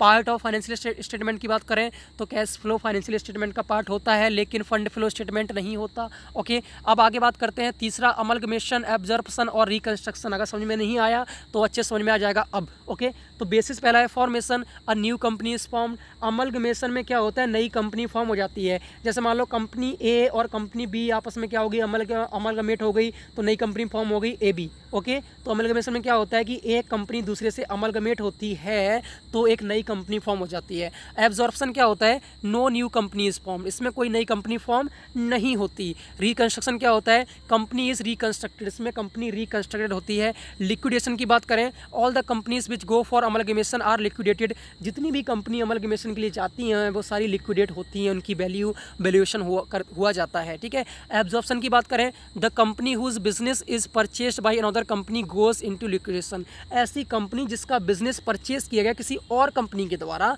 ठीक है, तो उसका क्या होता है, लिक्विडेशन किया जाता है। जिस कंपनी ने परचेज किया है उसका नहीं किया जाता। अब इसमें क्या है, the company which is reconstructed goes into liquidation, जो कंपनी रिकंस्ट्रक्टेड हो रही है वो लिक्विडेशन में जाती है। Financial position of the company की बात करें तो financial position of all the involved company is same, इसमें क्या होता है, जो फाइनेंशियल पोजीशन है कंपनी कैसी रहती है, सेम रहती है। Financial position of the absorbing company is comparatively sound than the absorbed company, जो एब्जॉर्बिंग कंपनी है, मतलब जिसमें जो कंपनी क्या कर रही है, दूसरी कंपनी को अपनी कंपनी के साथ जोड़ रही है, ठीक है। एक तो कंपनी होती है, इसमें क्या होता है एब्जॉर्प्शन में कि दो, जैसे ए कंपनी है बी कंपनी है, ठीक है, तो ए कंपनी ने क्या किया, बी कंपनी को उसको खरीद लिया, तो वो उसमें नाम चेंज नहीं होगा, कंपनी ए ही रहेगी, लेकिन उस दूसरी कंपनी को क्या किया, अपने अंदर एब्जॉर्ब कर लिया, ठीक है। तो जो फाइनेंशियल पोजीशन है ए कंपनी की जिसने बी कंपनी को एब्जॉर्ब किया है तो उसकी क्या होती है, बी कंपनी से ज़्यादा होती है। ओके, अब इसमें क्या होता है, जो आपका रिकंस्ट्रक्शन है, financial position of the old company is bad and it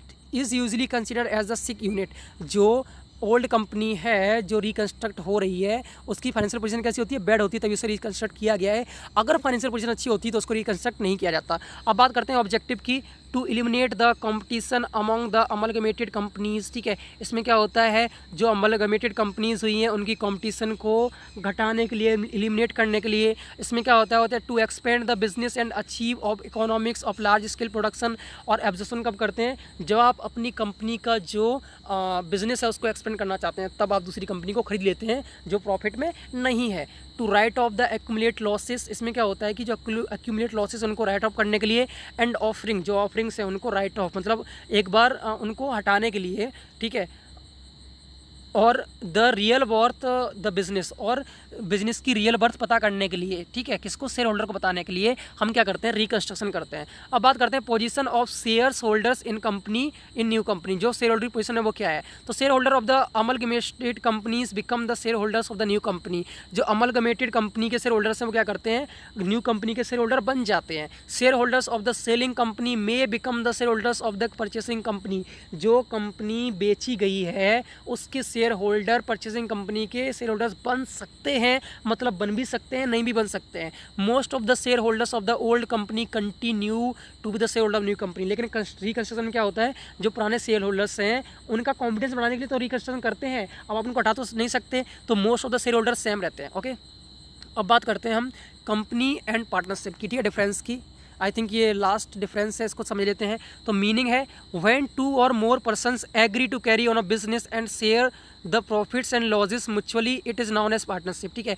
जब 2 या 2 से पर्सन्स क्या करते हैं, एग्री करते हैं बिजनेस को कैरी ऑन करने के लिए, और क्या करते हैं, प्रॉफिट का शेयर और लॉसेस इक्वली बांट लेते हैं, उसे हम बोलते हैं पार्टनरशिप। ओके, कंपनी की बात करें, अ कंपनी इज एन एसोसिएशन, एक एसोसिएशन है ऑफ पर्सन्स, किसका, पर्सन्स का, हु इन्वेस्ट मनी, क्या करते हैं, पैसा इन्वेस्ट करते हैं, टूवर्ड्स अ कॉमन स्टॉक, किसके लिए, कॉमन स्टॉक के लिए, for carrying on a business, क्यों, बिजनेस को कैरी ऑन करने के लिए, and shares the profit and losses of the business, और क्या करते हैं, बिजनेस के जो प्रॉफिट एंड लॉसेस को शेयर करते हैं, ठीक है।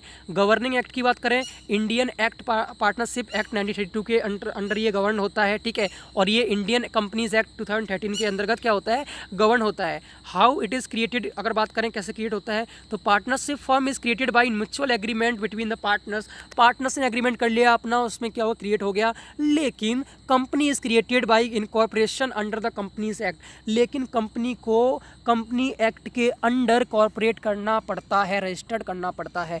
रजिस्ट्रेशन की बात करें तो ये वॉलंटरी होता है और ये ऑब्लिगेटरी होता है। रजिस्ट्रेशन पार्टनरशिप में कराना है नहीं कराना है आपके ऊपर होता है, लेकिन कंपनी में भैया कराना पड़ेगा, कंपनी की खुद की एक अलग पहचान बनानी पड़ती है। मिनिमम नंबर ऑफ पर्सन की बात करें तो पार्टनरशिप में होते हैं 2, कम से कम 2 चाहिए तभी पार्टनर है, ठीक है, और इसमें होते हैं 2 इन केस ऑफ प्राइवेट कंपनी, 2 चाहिए प्राइवेट कंपनी के लिए, and 7 in case of public company, 7 चाहिए पब्लिक कंपनी के लिए। मैक्सिमम नंबर ऑफ पर्सन की बात करें तो चाहिए इसमें 100, मतलब 100 से ज़्यादा पार्टनर्स नहीं हो सकते, लेकिन 200 होते हैं प्राइवेट कंपनी के लिए और अनलिमिटेड होते हैं आपके पब्लिक कंपनी के लिए। अगर ऑडिट की बात करें तो इसमें मैंडेटरी नहीं है, पार्टनरशिप में ऑडिट कराना नहीं कराना मैंडेटरी नहीं है, लेकिन कंपनी में आपको ऑडिट कराना ही पड़ता है, क्योंकि शेयर होल्डर्स होते हैं, हर एक को जानना होता है कंपनी को कितना लॉस हो रहा है, कितना प्रॉफिट हो रहा है। लायबिलिटीज़ की बात करें तो इसमें अनलिमिटेड होती है, पार्टनर्स ने अगर कर्ज लिया है तो पार्टनर्स को ही चुकाना पड़ेगा, लेकिन कंपनी में लिमिटेड होती है। ओके, अब बात करते हैं शॉर्ट नोट्स की। शॉर्ट नोट्स भी कुछ ज़्यादा है क्योंकि मैंने हर एक चीज़ कवर की है, तो बात कर लेते हैं। 13 पेजेस रह गए हैं, देख लेते हैं, क्या टाइम लग रहा है, बट कोई ना, थक चुका हूँ यार, गला बैठा हुआ है, बट आई विल ट्राई। तो बात करते हैं statutory books and book of account की। स्टैट्यूटरी बुक क्या होती है, statutory book means register of transfer, register of members, मैंने बोला रजिस्टर्स होते हैं, तो ये होता है रजिस्टर ऑफ ट्रांसफर्स होते हैं, रजिस्टर ऑफ मेंबर्स होते हैं, रजिस्टर ऑफ अलॉटमेंट्स होते हैं, रजिस्टर ऑफ डायरेक्टर्स भी होते हैं, रजिस्टर ऑफ सेक्रेटरीज होते हैं, रजिस्टर ऑफ चार्जेस होते हैं, and register of persons with significant control. ये इतने सारे रजिस्टर्स होते हैं, हम बोलते हैं स्टैट्यूटरी बुक्स, ठीक है। तो रजिस्टर ऑफ ट्रांसफर, जितने ट्रांसफर हुए उसके registers, register of members, member का जो रजिस्टर है वो, अलॉटमेंट का रजिस्टर, डायरेक्टर्स का रजिस्टर, सेक्रेटरीज का रजिस्टर्स और चार्जेस का रजिस्टर, और एक रजिस्टर होता है जो सिग्निफिकेंट कंट्रोल करता है पर्सन्स का। सारे रजिस्टर क्या कहलाते हैं, स्टैट्यूटरी बुक कहलाते हैं। ओके, अब बात करते हैं बुक्स ऑफ अकाउंट की। तो पहला है कैश बुक, दूसरा है लेजर, तीसरा है बिल्स या रिसिप्ट, चौथा है journal and daily cash register, ये होते हैं बुक्स ऑफ अकाउंट। अब बात करते हैं procedure for issue of shares, मतलब इशू ऑफ शेयर के लिए प्रोसीजर क्या है, इंपॉर्टेंट है, ध्यान समझना। पहला है इशू ऑफ प्रोस्पेक्टस, आपको पता है कि प्रोस्पेक्टस इशू करना पड़ता है, जिससे आप क्या करते हो, इनवाइट करते हो पब्लिक को कि आपकी कंपनी में इन्वेस्ट करें। दूसरा है रिसिप्ट ऑफ एप्लीकेशंस, मतलब कि एप्लीकेशंस जो रिसिप्ट है एप्लीकेशंस की वो बनानी पड़ती है। तीसरा है अलॉटमेंट ऑफ शेयर्स, शेयर्स को अलॉट किया जाता है, ठीक है। After the closure of the subscription list, मतलब आपने कितने शेयर्स को सब्सक्राइब किया है उसकी लिस्ट को क्लोज करने के बाद the shares have to be allotted, share को क्या करना पड़ता है, अलॉट करना पड़ता है विद इन 120 डेज, कितने दिन में, 120 दिन में। Okay, of the issue of prospectus, किसके, प्रोस्पेक्टस इशू करने के 120 दिन में आपको शेयर्स को अलॉट करना पड़ता है, जिसमें मिनिमम सब्सक्रिप्शन भी प्रोवाइड किया जाता है। ओके, अब बात करते हैं कॉल्स इन एरर्स। ठीक है, शॉर्ट नोट्स में आ सकता है, इंपॉर्टेंट है। If any share holder makes a default in paying the call money, जो पैसा कॉल किया गया है, ठीक है, उसको पे करने में अगर किसी भी शेयर होल्डर ने अगर कोई डिफॉल्ट किया है, पे नहीं कर पाया, द अपॉइंटमेंट डेट, जिस अपॉइंटमेंट डेट दी गई है जिस पे आपको पे करना था उसमें पे नहीं कर पाया, the amount which is not paid called call in years, जो अमाउंट शेयर होल्डर द्वारा पे नहीं किया गया है उसे हम बोलते हैं कॉल इन एरर्स। ओके, अब बात करते हैं फोर्थ का, उसमें for feature and reissue of forfeited shares. ठीक है, ये आपका लॉन्ग टाइप क्वेश्चंस में भी आ सकता है, शॉर्ट टर्म में भी आ सकता है, समझ लो इसको क्या होता है। ठीक है, तो forfeiture of shares is referred to as the situation when the allotted shares are cancelled by the issuing company, मतलब कि ये सिचुएशन होती है जिसमें जो शेयर्स अलॉट किए गए हैं वो कैंसिल कर दिए जाते हैं, किसके द्वारा, जिस कंपनी ने उसको इशू किया था, due to non payment of the subscription amount, मतलब कि जो शेयर होल्डर्स हैं उन्होंने क्या किया, जो सब्सक्रिप्शन अमाउंट है उसको पे नहीं कर पाया as requested by the issuing company, company ने उसकी रिक्वेस्ट की थी कि आप सब्सक्रिप्शन अमाउंट को पे करो, लेकिन शेयर होल्डर ने पे नहीं कर पाया, तो कंपनी क्या करती है, उनके शेयर्स को कैंसिल कर देती है, जिसे हम बोलते हैं फॉर फीचर ऑफ शेयर। ठीक है, अब बात करते हैं after the share are forfeited, जब शेयर फॉरफिटेड हो जाते हैं, the company can re issue the share, company क्या कर सकती है, उनको री इशू कर सकती है। In this case it is known as re issue of forfeited share, इस केस में इसको कहते हैं री इशू ऑफ, मतलब फॉरफिटेड शेयर को क्या करना, री इशू करना, और री इशू ऑफ शेयर्स, और क्या करना, दोनों चीज़ एक है, या तो री इशू ऑफ शेयर बोल लो या री इशू ऑफ फॉरफिटेड शेयर बोल लो, दोनों चीज़ एक है। मतलब सिंपल समझ लो कि कंपनी ने क्या किया, सब्सक्रिप्शन अमाउंट मंगाया, लेकिन शेयर होल्डर ने उसको पे नहीं कर पाया जिस डेट को उन्होंने मतलब पे करने को बोला था, तो कंपनी क्या करती है, उनके शेयर्स को कैंसिल कर देती है। अब जो कैंसिल शेयर हैं उनको बाद में इशू करना पड़ता है, तो जब वो इशू करती है उसे हम बोलते हैं फॉर फीचर, जो जब वो कैंसिल करती है उसे हम बोलते हैं फॉर फीचर शेयर्स, जिनको कैंसिल किया गया है। अब उन कैंसिल जो शेयर हैं उनको जब री इशू किया जाता है तो उन्हें हम बोलते हैं re issue of for feature shares या फिर री इशू ऑफ शेयर्स। अब बात करते हैं फिफ्थ का, तो वह इशू ऑफ राइट शेयर्स। ठीक है, राइट शेयर का इशू हम पढ़ चुके हैं, तो right issue of shares mean offer of shares to all the existing equity or preference share holder of the company. इसके बारे में हम पढ़ चुके हैं पहले, दोबारा समझने में आपको प्रॉब्लम नहीं होगी। राइट इशू ऑफ शेयर क्या होता है कि जो existing equity or preference share holders हैं उनको आप क्या कर रहे हो, दोबारा से शेयर इशू कर रहे हो, तो वो कहलाता है राइट इशू ऑफ शेयर्स। इसके एडवांटेजेस हमने पढ़े थे क्यों करते हैं। ओके, अब बात करते हैं conditions for redemption of preference share. ठीक है, इंपॉर्टेंट है, समझ लो इसको भी, कंडीशंस कौन कौन सी जिस पर प्रेफरेंस शेयर को रिडम किया जाता है। पहला है authorised bye article of the company, मतलब कि पहली कंडीशन है कि कंपनी के द्वारा ऑथराइज होना चाहिए कि आप प्रेफरेंस शेयर को रिडीम कर सकते हो। दूसरा है फुली पेड अप शेयर्स, मतलब कि जिन प्रेफरेंस शेयर को आप रिडीम करने वाले हो वो तब तक रिडीम नहीं हो सकते जब तक फुली पेड अप ना हो, मतलब कि फुली पेड अप शेयर ही रिडीम हो सकते हैं। तीसरा है आउट ऑफ प्रॉफिट्स और रीइश्यू ऑफ न्यू शेयर्स, मतलब कि preference shares can be redeem either out of profit, जो प्रॉफिट है, जो आउट ऑफ प्रॉफिट क्या कर सकते हैं, आप उसको रिडीम कर सकते हैं, जो आपको प्रॉफिट हुआ है उसमें से आप अमाउंट देकर प्रेफरेंस शेयर होल्डर्स को रिडीम कर सकते हैं। ठीक है, चौथा है creation of capital redemption reserve, when the redemption of preference shares is made out of the profit, जब प्रॉफिट से आप क्या करते हो, प्रेफरेंस शेयर्स को रिडीम करते हो। इट इज़ नेसेसरी, ये ज़रूरी है, क्या ज़रूरी है, ट्रांसफ़र द इक्विवेलेंट अमाउंट, जितना अमाउंट आपने प्रॉफिट से लिया है उतना अमाउंट आपको रिजर्व करना है, किसमें, capital reservation amount reserve,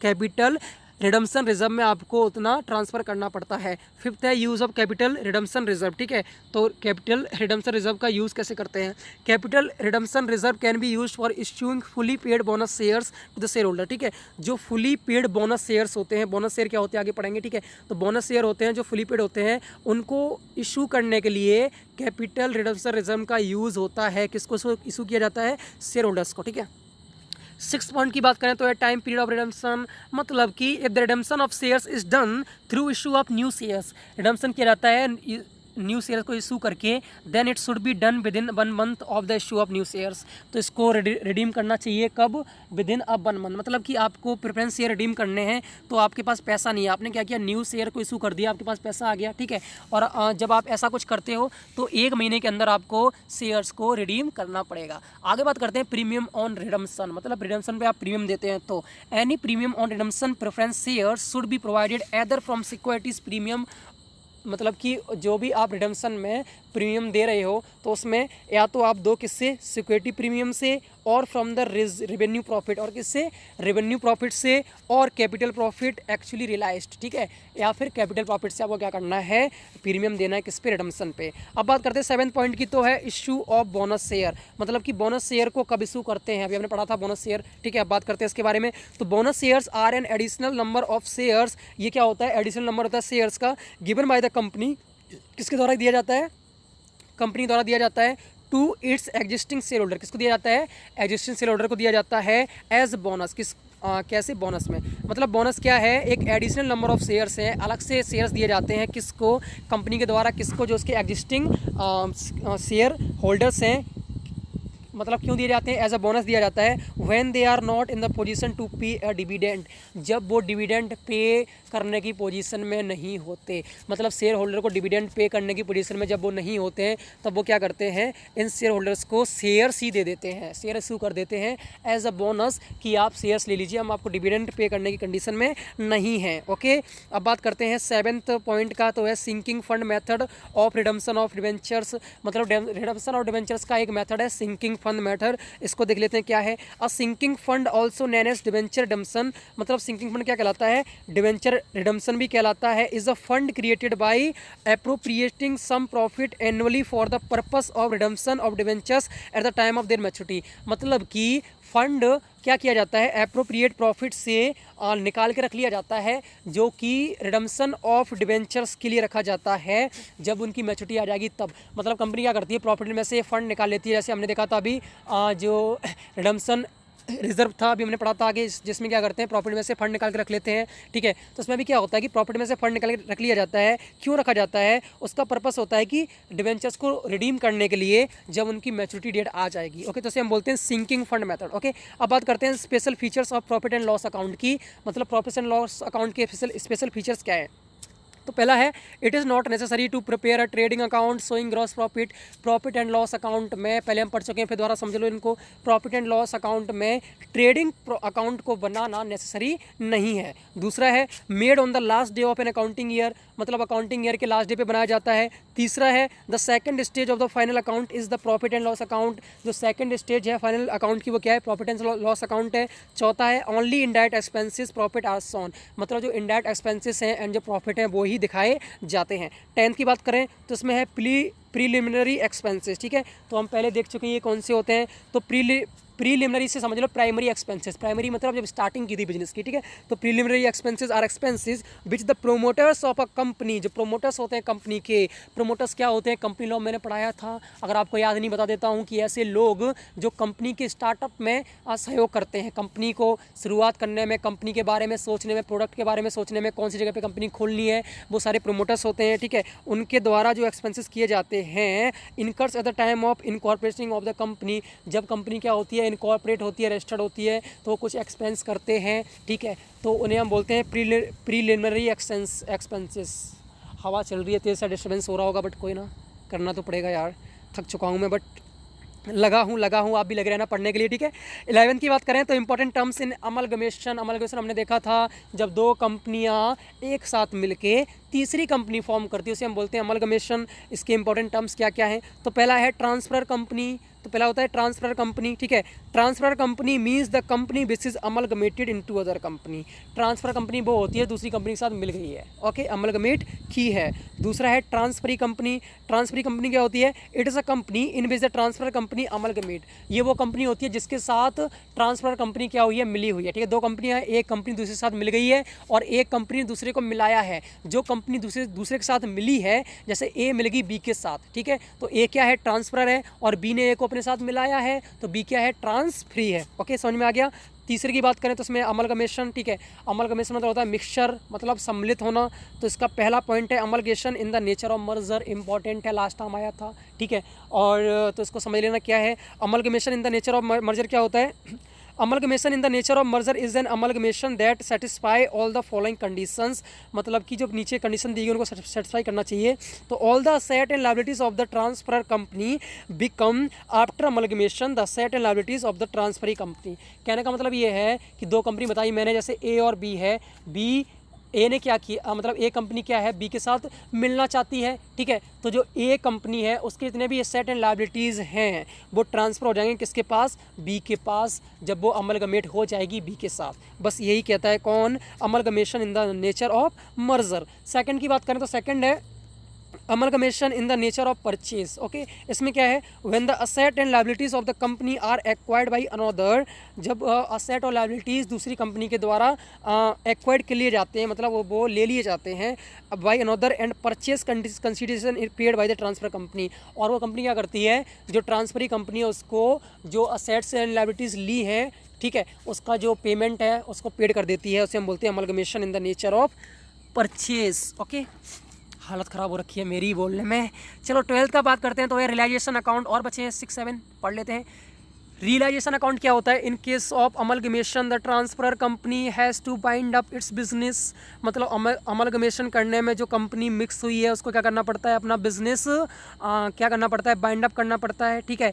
hence it will dispose of it asset, वो क्या करती है, अपने असेट को डिस्पोज कर देती है, पे इट्स लायबिलिटीज़ को पे कर देती है, and distribute the surplus if any among its share holder, अगर कोई पैसा बचता है तो शेयर होल्डर में क्या करती है, डिस्ट्रीब्यूट कर देती है। It is done through opening a new account, ये सब किसके द्वारा किया जाता है, एक नए अकाउंट को खोलने के द्वारा किया जाता है, जिसे हम बोलते हैं रियलाइजेशन अकाउंट। ओके, समझ में आ गया, आई थिंक समझ में आ गया होगा। अब बात करते हैं 13 पॉइंट की। तो NBFC non banking financial company, पूरा एक चैप्टर है, इंपॉर्टेंट टॉपिक है, इसको समझ लेना, ठीक है। A non banking financial company is a company registered under the companies act 1956 और 2013, मतलब नॉन बैंकिंग फाइनेंशियल कंपनी क्या है, कंपनी है जो कि रजिस्टर्ड है किस एक्ट के अंडर, 1956 वाला है, 2013 दोनों के अंतर्गत रजिस्टर्ड है, and is engage in the business, और किस में है, इंगेज है किसके बिजनेस में, लोन्स एंड एडवांस, मतलब लोन्स एंड एडवांस प्रोवाइड करने में। दूसरा है acquisition of share stock bonds and debenture, मतलब share stock and bond and debenture को एक्विसाइड करने में, ठीक है, issued by government or local authorities, जो गवर्नमेंट है और लोकल अथॉरिटीज़ उन्होंने क्या किया, शेयर स्टॉक और बॉन्ड एंड डिवेंचर को इशू किया, और ये कंपनी क्या करती हैं, उनको एक्विसाइड कर लेती हैं, उनको ले लेती हैं, ठीक है। तीसरा है अदर मार्केटेबल सिक्योरिटीज़, और भी मार्केटेबल सिक्योरिटीज़ है उनको एक्विसाइड करने में। फोर्थ है लीजिंग, मतलब प्रॉपर्टी किराए पर लेना या देना इसमें। सिक्स्थ है हायर परचेस, मतलब होता है किराए पर सामान लेना, जैसे मान लो मेरे पास गाड़ी नहीं है, मैंने क्या कर लिया, उधार ले ली 1 महीने के लिए, ठीक है, तो वो होता है हायर परचेस। सिक्स्थ है इंश्योरेंस, जो इंश्योरेंस में होती हैं। सेवन्थ है chit business. Chit business simple समझ लो, इसमें क्या होता है कि बहुत सारे जो ग्रुप ऑफ पीपल होता है क्या करते हैं, जो कंट्रीब्यूट करते हैं पैसे को, ठीक है, कुछ पीरियड के लिए, जैसे महीने महीने पे वो क्या करते हैं, पैसे को कंट्रीब्यूट करते रहते हैं। ओके, जब लंप ऑफ मनी क्रिएट हो जाता है तब वो क्या करते हैं, किसी एक पर्सन को थ्रू क्या बोलते हैं, एक कोई सिलेक्टेड पर्सन होता है, लकी ड्रॉ के अंतर्गत क्या करते हैं, पर्सन को पैसा देते हैं, जैसे हम बोलते हैं लॉटरी सिस्टम, ठीक है, लॉटरी सिस्टम टाइप का क्या करते हैं, पैसा दे देते हैं। सिंपल लॉटरी सिस्टम समझ लो कि लॉटरी क्या होती है, लोग पैसा लॉटरी खरीदते हैं, ठीक है, तो लॉटरी खरीदना क्या होता है कि पैसे इन्वेस्ट करना, ठीक है। आपने क्या किया, लॉटरी खरीदी, आपने पैसा दिया, पैसा किसके पास गया, लॉटरी वाले के पास, ठीक है।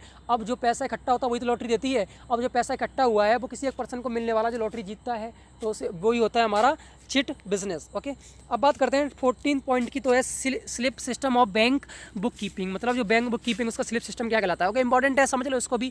Slip system of posting refers, इसको हम बोल सकते हैं slip system of book keeping, और इसको बोल सकते हैं स्लिप सिस्टम ऑफ पोस्टिंग, ठीक है। ये रेफर करता है किसको, to the method in which the transaction is entered into the book of accounts, ये उसको मतलब जिससे ट्रांजैक्शन क्या होता है बुक्स ऑफ अकाउंट में, ये एक मेथड होता है जिससे क्या होता है, जो ट्रांजैक्शन को इंटर किया जाता है बुक्स ऑफ अकाउंट में ऑफ द डेबिट और credit side as per the nature of the transaction, मतलब कि ट्रांजैक्शन के नेचर के हिसाब से उसको मतलब इंटर किया जाता है, या तो डेबिट साइड में या क्रेडिट साइड में, तो उसे हम बोलते हैं स्लिप सिस्टम ऑफ पोस्टिंग, ठीक है। It is the adopted by the banking companies, इसको अडॉप्ट किया किसके द्वारा, बैंकिंग कंपनीज के द्वारा, to keep a record of the deposit, किस लिए, डिपॉजिट का रिकॉर्ड रखने के लिए, मेड एंड विड्रॉस मेड, मतलब डिपॉजिट जो हुए हैं उनका और जो विड्रॉ हुए हैं उनका रिकॉर्ड रखने के लिए कंपनी ने क्या किया, स्लिप सिस्टम को अडॉप्ट किया है, ठीक है। तो स्लिप सिस्टम क्या होता है, एक ट्रांजैक्शन को रिकॉर्ड रखता है, मेथड होता है, इससे क्या होता है, जो ट्रांजैक्शन होते हैं उसको इंटर किया जाता है किसमें, बुक्स ऑफ अकाउंट में, डेबिट साइड में करना है, क्रेडिट साइड में करना है, according to the nature of transaction, ठीक है। और ये क्या होता है, बैंकिंग के द्वारा अडॉप्ट किया गया, जिसमें क्या होता है, जो डिपॉजिट और विड्रॉ होते होते हैं उनको रिकॉर्ड किया जाता है। अब बात करते हैं 15 का है statutory reserve and statutory liquidity ratio. Statutory reserve क्या होता है? The minimum amount of cash and readily marketable securities that insurance companies must hold. मतलब कि जो मिनिमम अमाउंट है कैश का या फिर कोई मार्केटेबल सिक्योरिटीज है जो इंश्योरेंस कंपनी के पास होना चाहिए, जिससे कि जो रिजर्व है उसको प्रोटेक्ट करने के लिए जो पॉलिसीज़ मतलब इंश्योरेंस कंपनी पॉलिसीज़ देती है, ठीक है, उस पॉलिसीज़ होल्डर्स को प्रोटेक्ट करने के लिए क्या है कि एक मिनिमम अमाउंट होता है कैश का या फिर कोई मार्केटेबल सिक्योरिटी जो इंश्योरेंस कंपनी के पास होनी चाहिए, उसे हम बोलते हैं स्टैट्यूटरी रिजर्व। ठीक है, अब बात करते हैं स्टैट्यूटरी लिक्विडिटी रेशियो क्या होता है। SLR is a minimum percentage of deposit, ये होता है मिनिमम परसेंट डिपॉजिट होता है दैट अ कमर्शियल बैंक, कौन सी bank, commercial bank has to maintain, उसको मेंटेन करना पड़ता है in the form of liquid cash, किसके, लिक्विड कैश के फॉर्म में, गोल्ड के फॉर्म में और अदर सिक्योरिटीज़ या किसी और सिक्योरिटीज़ के फॉर्म में। मतलब कि SLR होता है कि जो ये मिनिमम परसेंटेज ऑफ डिपॉजिट होता है जिसको कमर्शियल बैंक को मेंटेन करना ही करना पड़ता है, जिससे कि जब कोई विड्रॉ करना चाहता है पैसे तो उसको पैसे दे सकें।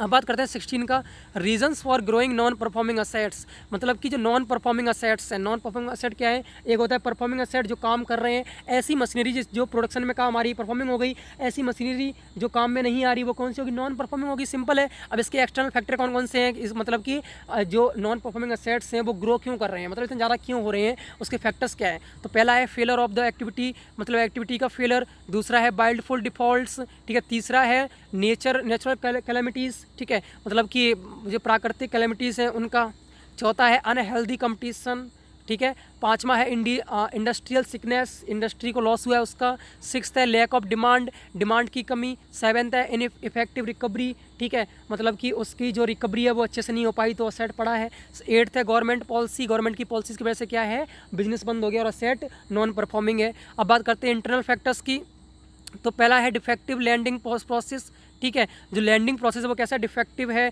जिसकी वजह से क्या हुआ, बिजनेस को लॉस हुआ और असेट्स पड़े हुए हैं। दूसरा है mismanagement and diversion of fund, मतलब कि मैनेजमेंट अच्छा नहीं है या फंड का डाइवर्सन अच्छे से नहीं हुआ। तीसरा है पुअर क्रेडिट सिस्टम, जो लोन लिया या लोन दिया गया है उसका सिस्टम है वो कैसा है, पुअर है। चौथा है इम्प्रॉपर सिलेक्शन ऑफ बोरोवर्स, मतलब जो बोरोवर हैं, ठीक है, जिन्होंने आपसे पैसा लिया है उसका सिलेक्शन अच्छे से नहीं किया, पैसा आपको नहीं दे रहे हैं, ठीक है। पाँचवा है lack of inter bank coordination, मतलब बैंक को बीच में कोऑर्डिनेशन नहीं है, ठीक है, तो आपको पैसा नहीं मिल पा रहा जिससे कि आप मशीनरी को अपग्रेड कर सको। और सिक्स्थ है टेक्नोलॉजी, मतलब टेक्नोलॉजी के चलते आपने क्या किया, दूसरी मशीनरी खरीद ली तो आपकी जो मशीनरी है वो नॉन परफॉर्मिंग है। अब बात करते हैं 17 पॉइंट की, वो है रेपो रेट। रेपो रेट क्या होता है, repo rate is the rate at which the central bank grants loan to commercial bank. ये वो रेट होता है जिस पर सेंट्रल बैंक क्या करती हैं, कमर्शियल बैंक्स को लोन ग्रांट करती हैं, ठीक है, सेंट्रल बैंक भी कमर्शियल बैंक को लोन ग्रांट करती है, जिस रेट पर करती है वो होता है रेपो रेट, ठीक है। जैसा जैसा रेपो रेट इंक्रीज करेगा वैसे वैसे कंपनी जो लोन देती, जो बैंक लोन देती है वो भी इंक्रीज करता है। अब बात करते हैं 18 पॉइंट का, तो asset structure of commercial banks क्या है, ठीक है, कमर्शियल बैंक्स का असेट स्ट्रक्चर क्या है। तो पहला है कैश इन हैंड, जो पैसा उनके पास है। दूसरा है money at call and short notice, मतलब कि कुछ पैसा क्या होता है वो क्या करते हैं, शॉर्ट नोटिस के लिए दे देते हैं, ठीक है, जैसे 1 साल या 14 साल के लिए किसी ने मतलब किसी से वो ले लेते हैं या किसी को दे देते हैं शॉर्ट टाइम के लिए, तो वो भी क्या है, उनका असेट है। तीसरा है इन्वेस्टमेंट, जो लोग उसमें इन्वेस्ट कर रहे हैं वो भी क्या है, असेट है। चौथा है लोन्स एंड एडवांसेस, जो लोन दे रहे हैं, ठीक है, वो भी क्या है, असेट है। पांचवा है फिक्स असेट, जो उनका फिक्स असेट है लाइक बिल्डिंग, ठीक है, उनकी प्रॉपर्टी वो क्या है, वो भी असेट है। सिक्स है अदर असेट, और भी असेट्स हैं, ठीक है, वो सारा क्या है, असेट स्ट्रक्चर है किसका, कमर्शियल बैंक का। 19 की बात करते हैं तो है कैश फ्लो स्टेटमेंट क्या कहलाता है। A cash flow statement is a financial statement, क्या है, फाइनेंशियल स्टेटमेंट है that provides aggregate data regarding all cash inflows of a company, मतलब कि जो भी कैश इनफ्लोज हो रहे कंपनी में उसका पूरा डाटा, एग्रीगेट मतलब एवरेज डाटा क्या करती है, प्रोवाइड करता है कौन, कैश फ्लो स्टेटमेंट, ठीक है। Receives from its ongoing operation, किससे, जो daily day to day operations हैं उनसे जो भी कैश का इनफ्लो हो रहा है उसका पूरा डाटा क्या करता है, कैश फ्लो स्टेटमेंट कंपनी को फाइनेंशियल स्टेटमेंट के लिए देता है, ओके। और जो 20 नंबर पॉइंट उसको बात करते हैं corporate dividend tax and divisible profit का। तो कॉर्पोरेट डिविडेंड टैक्स क्या होता है, द डिविडेंड पेड और declared by a domestic company is charge an additional 50% of tax is to be paid is known as corporate dividend tax. मतलब कि dividend paid और जो डिक्लेयर किया किसने, डोमेस्टिक कंपनी ने, डोमेस्टिक कंपनी मतलब India की, जिस देश की है उस कंपनी ने क्या किया, डिविडेंड पेड किया, डिक्लेयर किया है, ठीक है, उस पर एडिशनल 15% टैक्स लगता है जो कंपनी को पेड करना पड़ता है, उसे हम बोलते हैं corporate dividend tax, okay. Dividend मतलब क्या होता है, it is the distribution of profit of the company to its shareholder. ये क्या क्या होता है, प्रॉफिट का डिस्ट्रीब्यूशन होता है जो कंपनी अपने शेयर होल्डर को डिस्ट्रीब्यूट करती है। डिविजिबल प्रॉफिट क्या होता है, the profit available for the distribution among the share holders of a company as dividend are called divisible profit.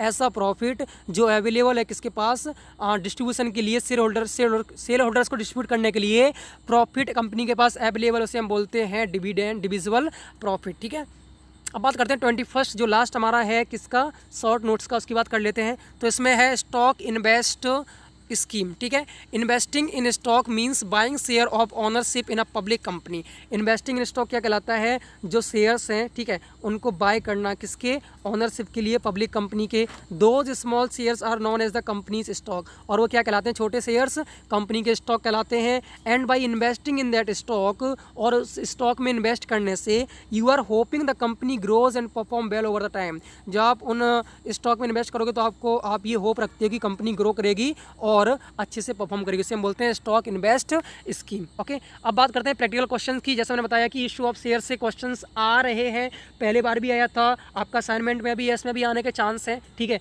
उसमें से कोई भी आ सकता है, फॉर फीचर आ सकता है, रीइशू आ सकता है। तो मैंने एक ऐसा क्वेश्चन इसमें रखा है जिसमें हर एक चीज़ दी गई है, वो क्वेश्चन आ सकता है। ठीक है, चांसेस हैं। तो वो कौन से है, वो आपका है यूनिट 2 से एक्सरसाइज में क्वेश्चन नंबर 4। आप लोग देख लेना, सोल्यूशंस कर लेना। ठीक है, और उसका सोल्यूशन कैसे निकालोगे आप, ऊपर आप देख लेना, एग्जांपल्स में होगा। अब इतना मैं समझाऊंगा, वीडियो इतनी बड़ी हो गई है तो मेरे पास इतना टाइम नहीं है कि मैं इसको समझाऊं, तो आप प्रैक्टिकल का खुद से कर लेना। ओके, अब बात करते हैं, दूसरा आ सकता है format of profit and loss account. Cash flow statement का पहले फॉर्मेट आ चुका है, फिर भी कैश फ्लो स्टेटमेंट का फॉर्मेट देख लेना। ठीक है, अब बात करता हूँ, जैसे यहाँ पे मैंने बेसिक अकाउंटिंग एंट्रीज का मतलब बुक से स्क्रीनशॉट लेके यहाँ पे आपको समझाया, लिखा नहीं मैंने। तो बेसिक अकाउंटिंग एंट्रीज कौन कौन सी हैं, हमने 12th में पढ़ा है। जैसे bank account, debit to share application account, ठीक है, पहली ये होती है। फिर हमारी होती है share application account, debit to share capital account, ठीक है, दूसरी ये एंट्री होती है। तीसरी हमारी क्या होती है, शेयर अलॉट किए जाते हैं, share allotment account, debit to share capital account, ठीक है, इनको याद रखना। चौथी होती है bank account, debit to share allotment account, ठीक है। फिर share first call account, debit to share capital account, फिर bank account, debit to share first call account, ठीक है, वैसे share second and final call account, debit to share capital account, फिर bank account, debit to share first second call और final call account. तो ये सारी क्या है, बेसिक एंट्रीज हैं। अब बात करते हैं, जो क्वेश्चन मैं बता रहा था जिसको करने के लिए, वो है 4th क्वेश्चन यूनिट 2 का। तो यहाँ पे है, a limited company which has issued equity share of RS20। उसने क्या किया, इक्विटी शेयर इशू किए 20 पर शेयर के, each eight a discount of 10%। इसमें क्या है, डिस्काउंट है। ठीक है, तो डिस्काउंट पे भी दे सकती है और प्रीमियम पे दे सकती है।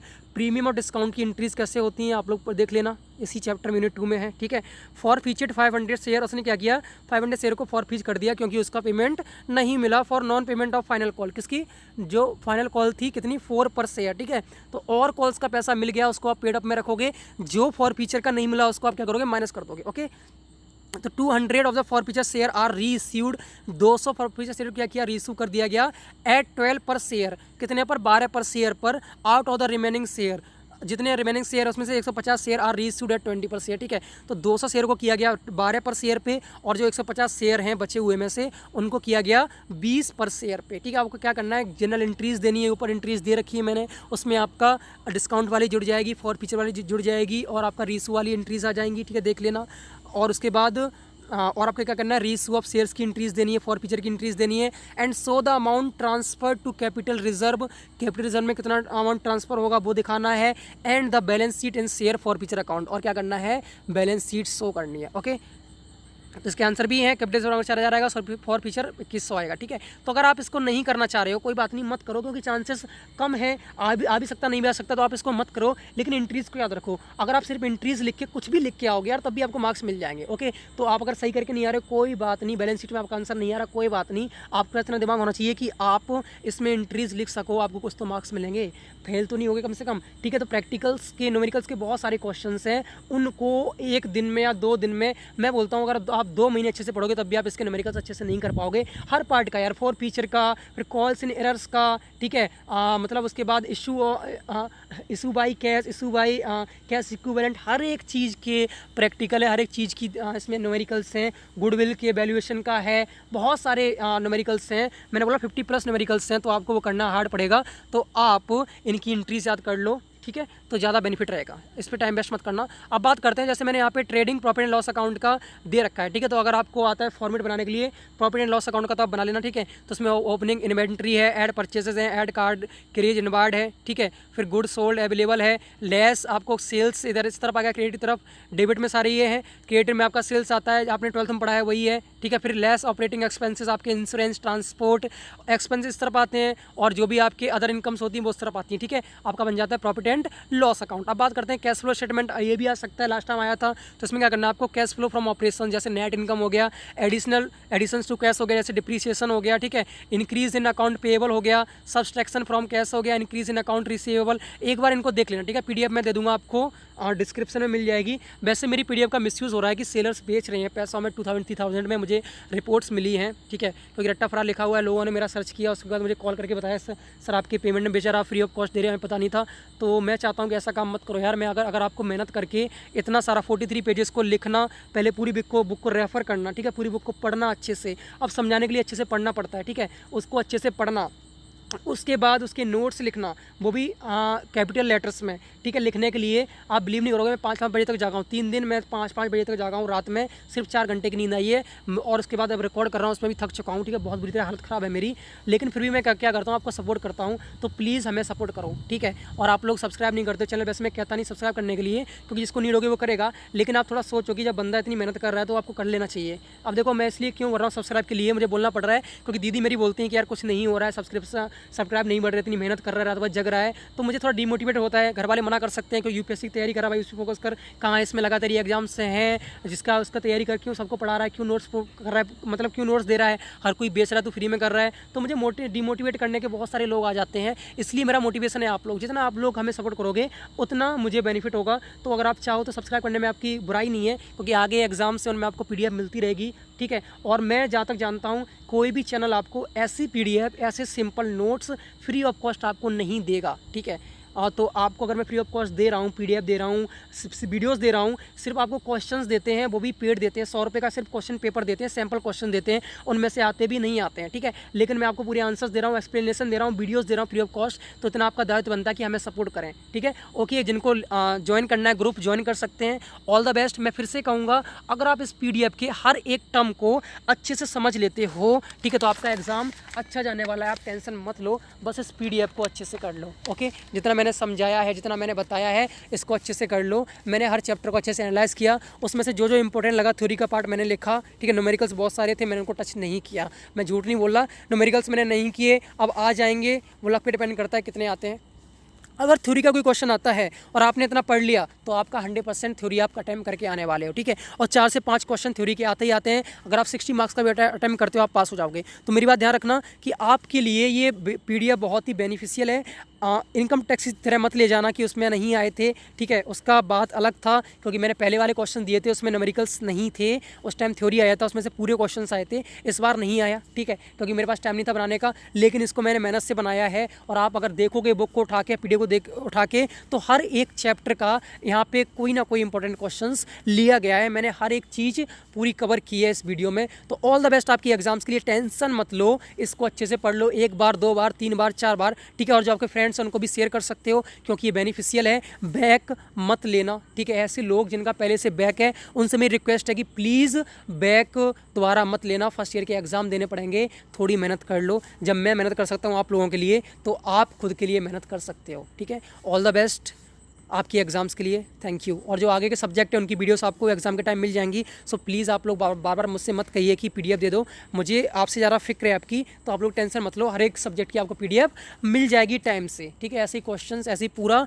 और सब्जेक्ट का एनालाइज करके मैं आपको देने वाला हूँ, जिससे कि आपको इंपॉर्टेंट क्वेश्चन के साथ साथ आपको सब्जेक्ट की नॉलेज हो जाए, जिससे कि आप अच्छे से कर पाओ, ओके। ऑल द बेस्ट आपके एग्जाम्स के लिए, चलते हैं, टाइम भी ज़्यादा हो रहा है, थैंक यू।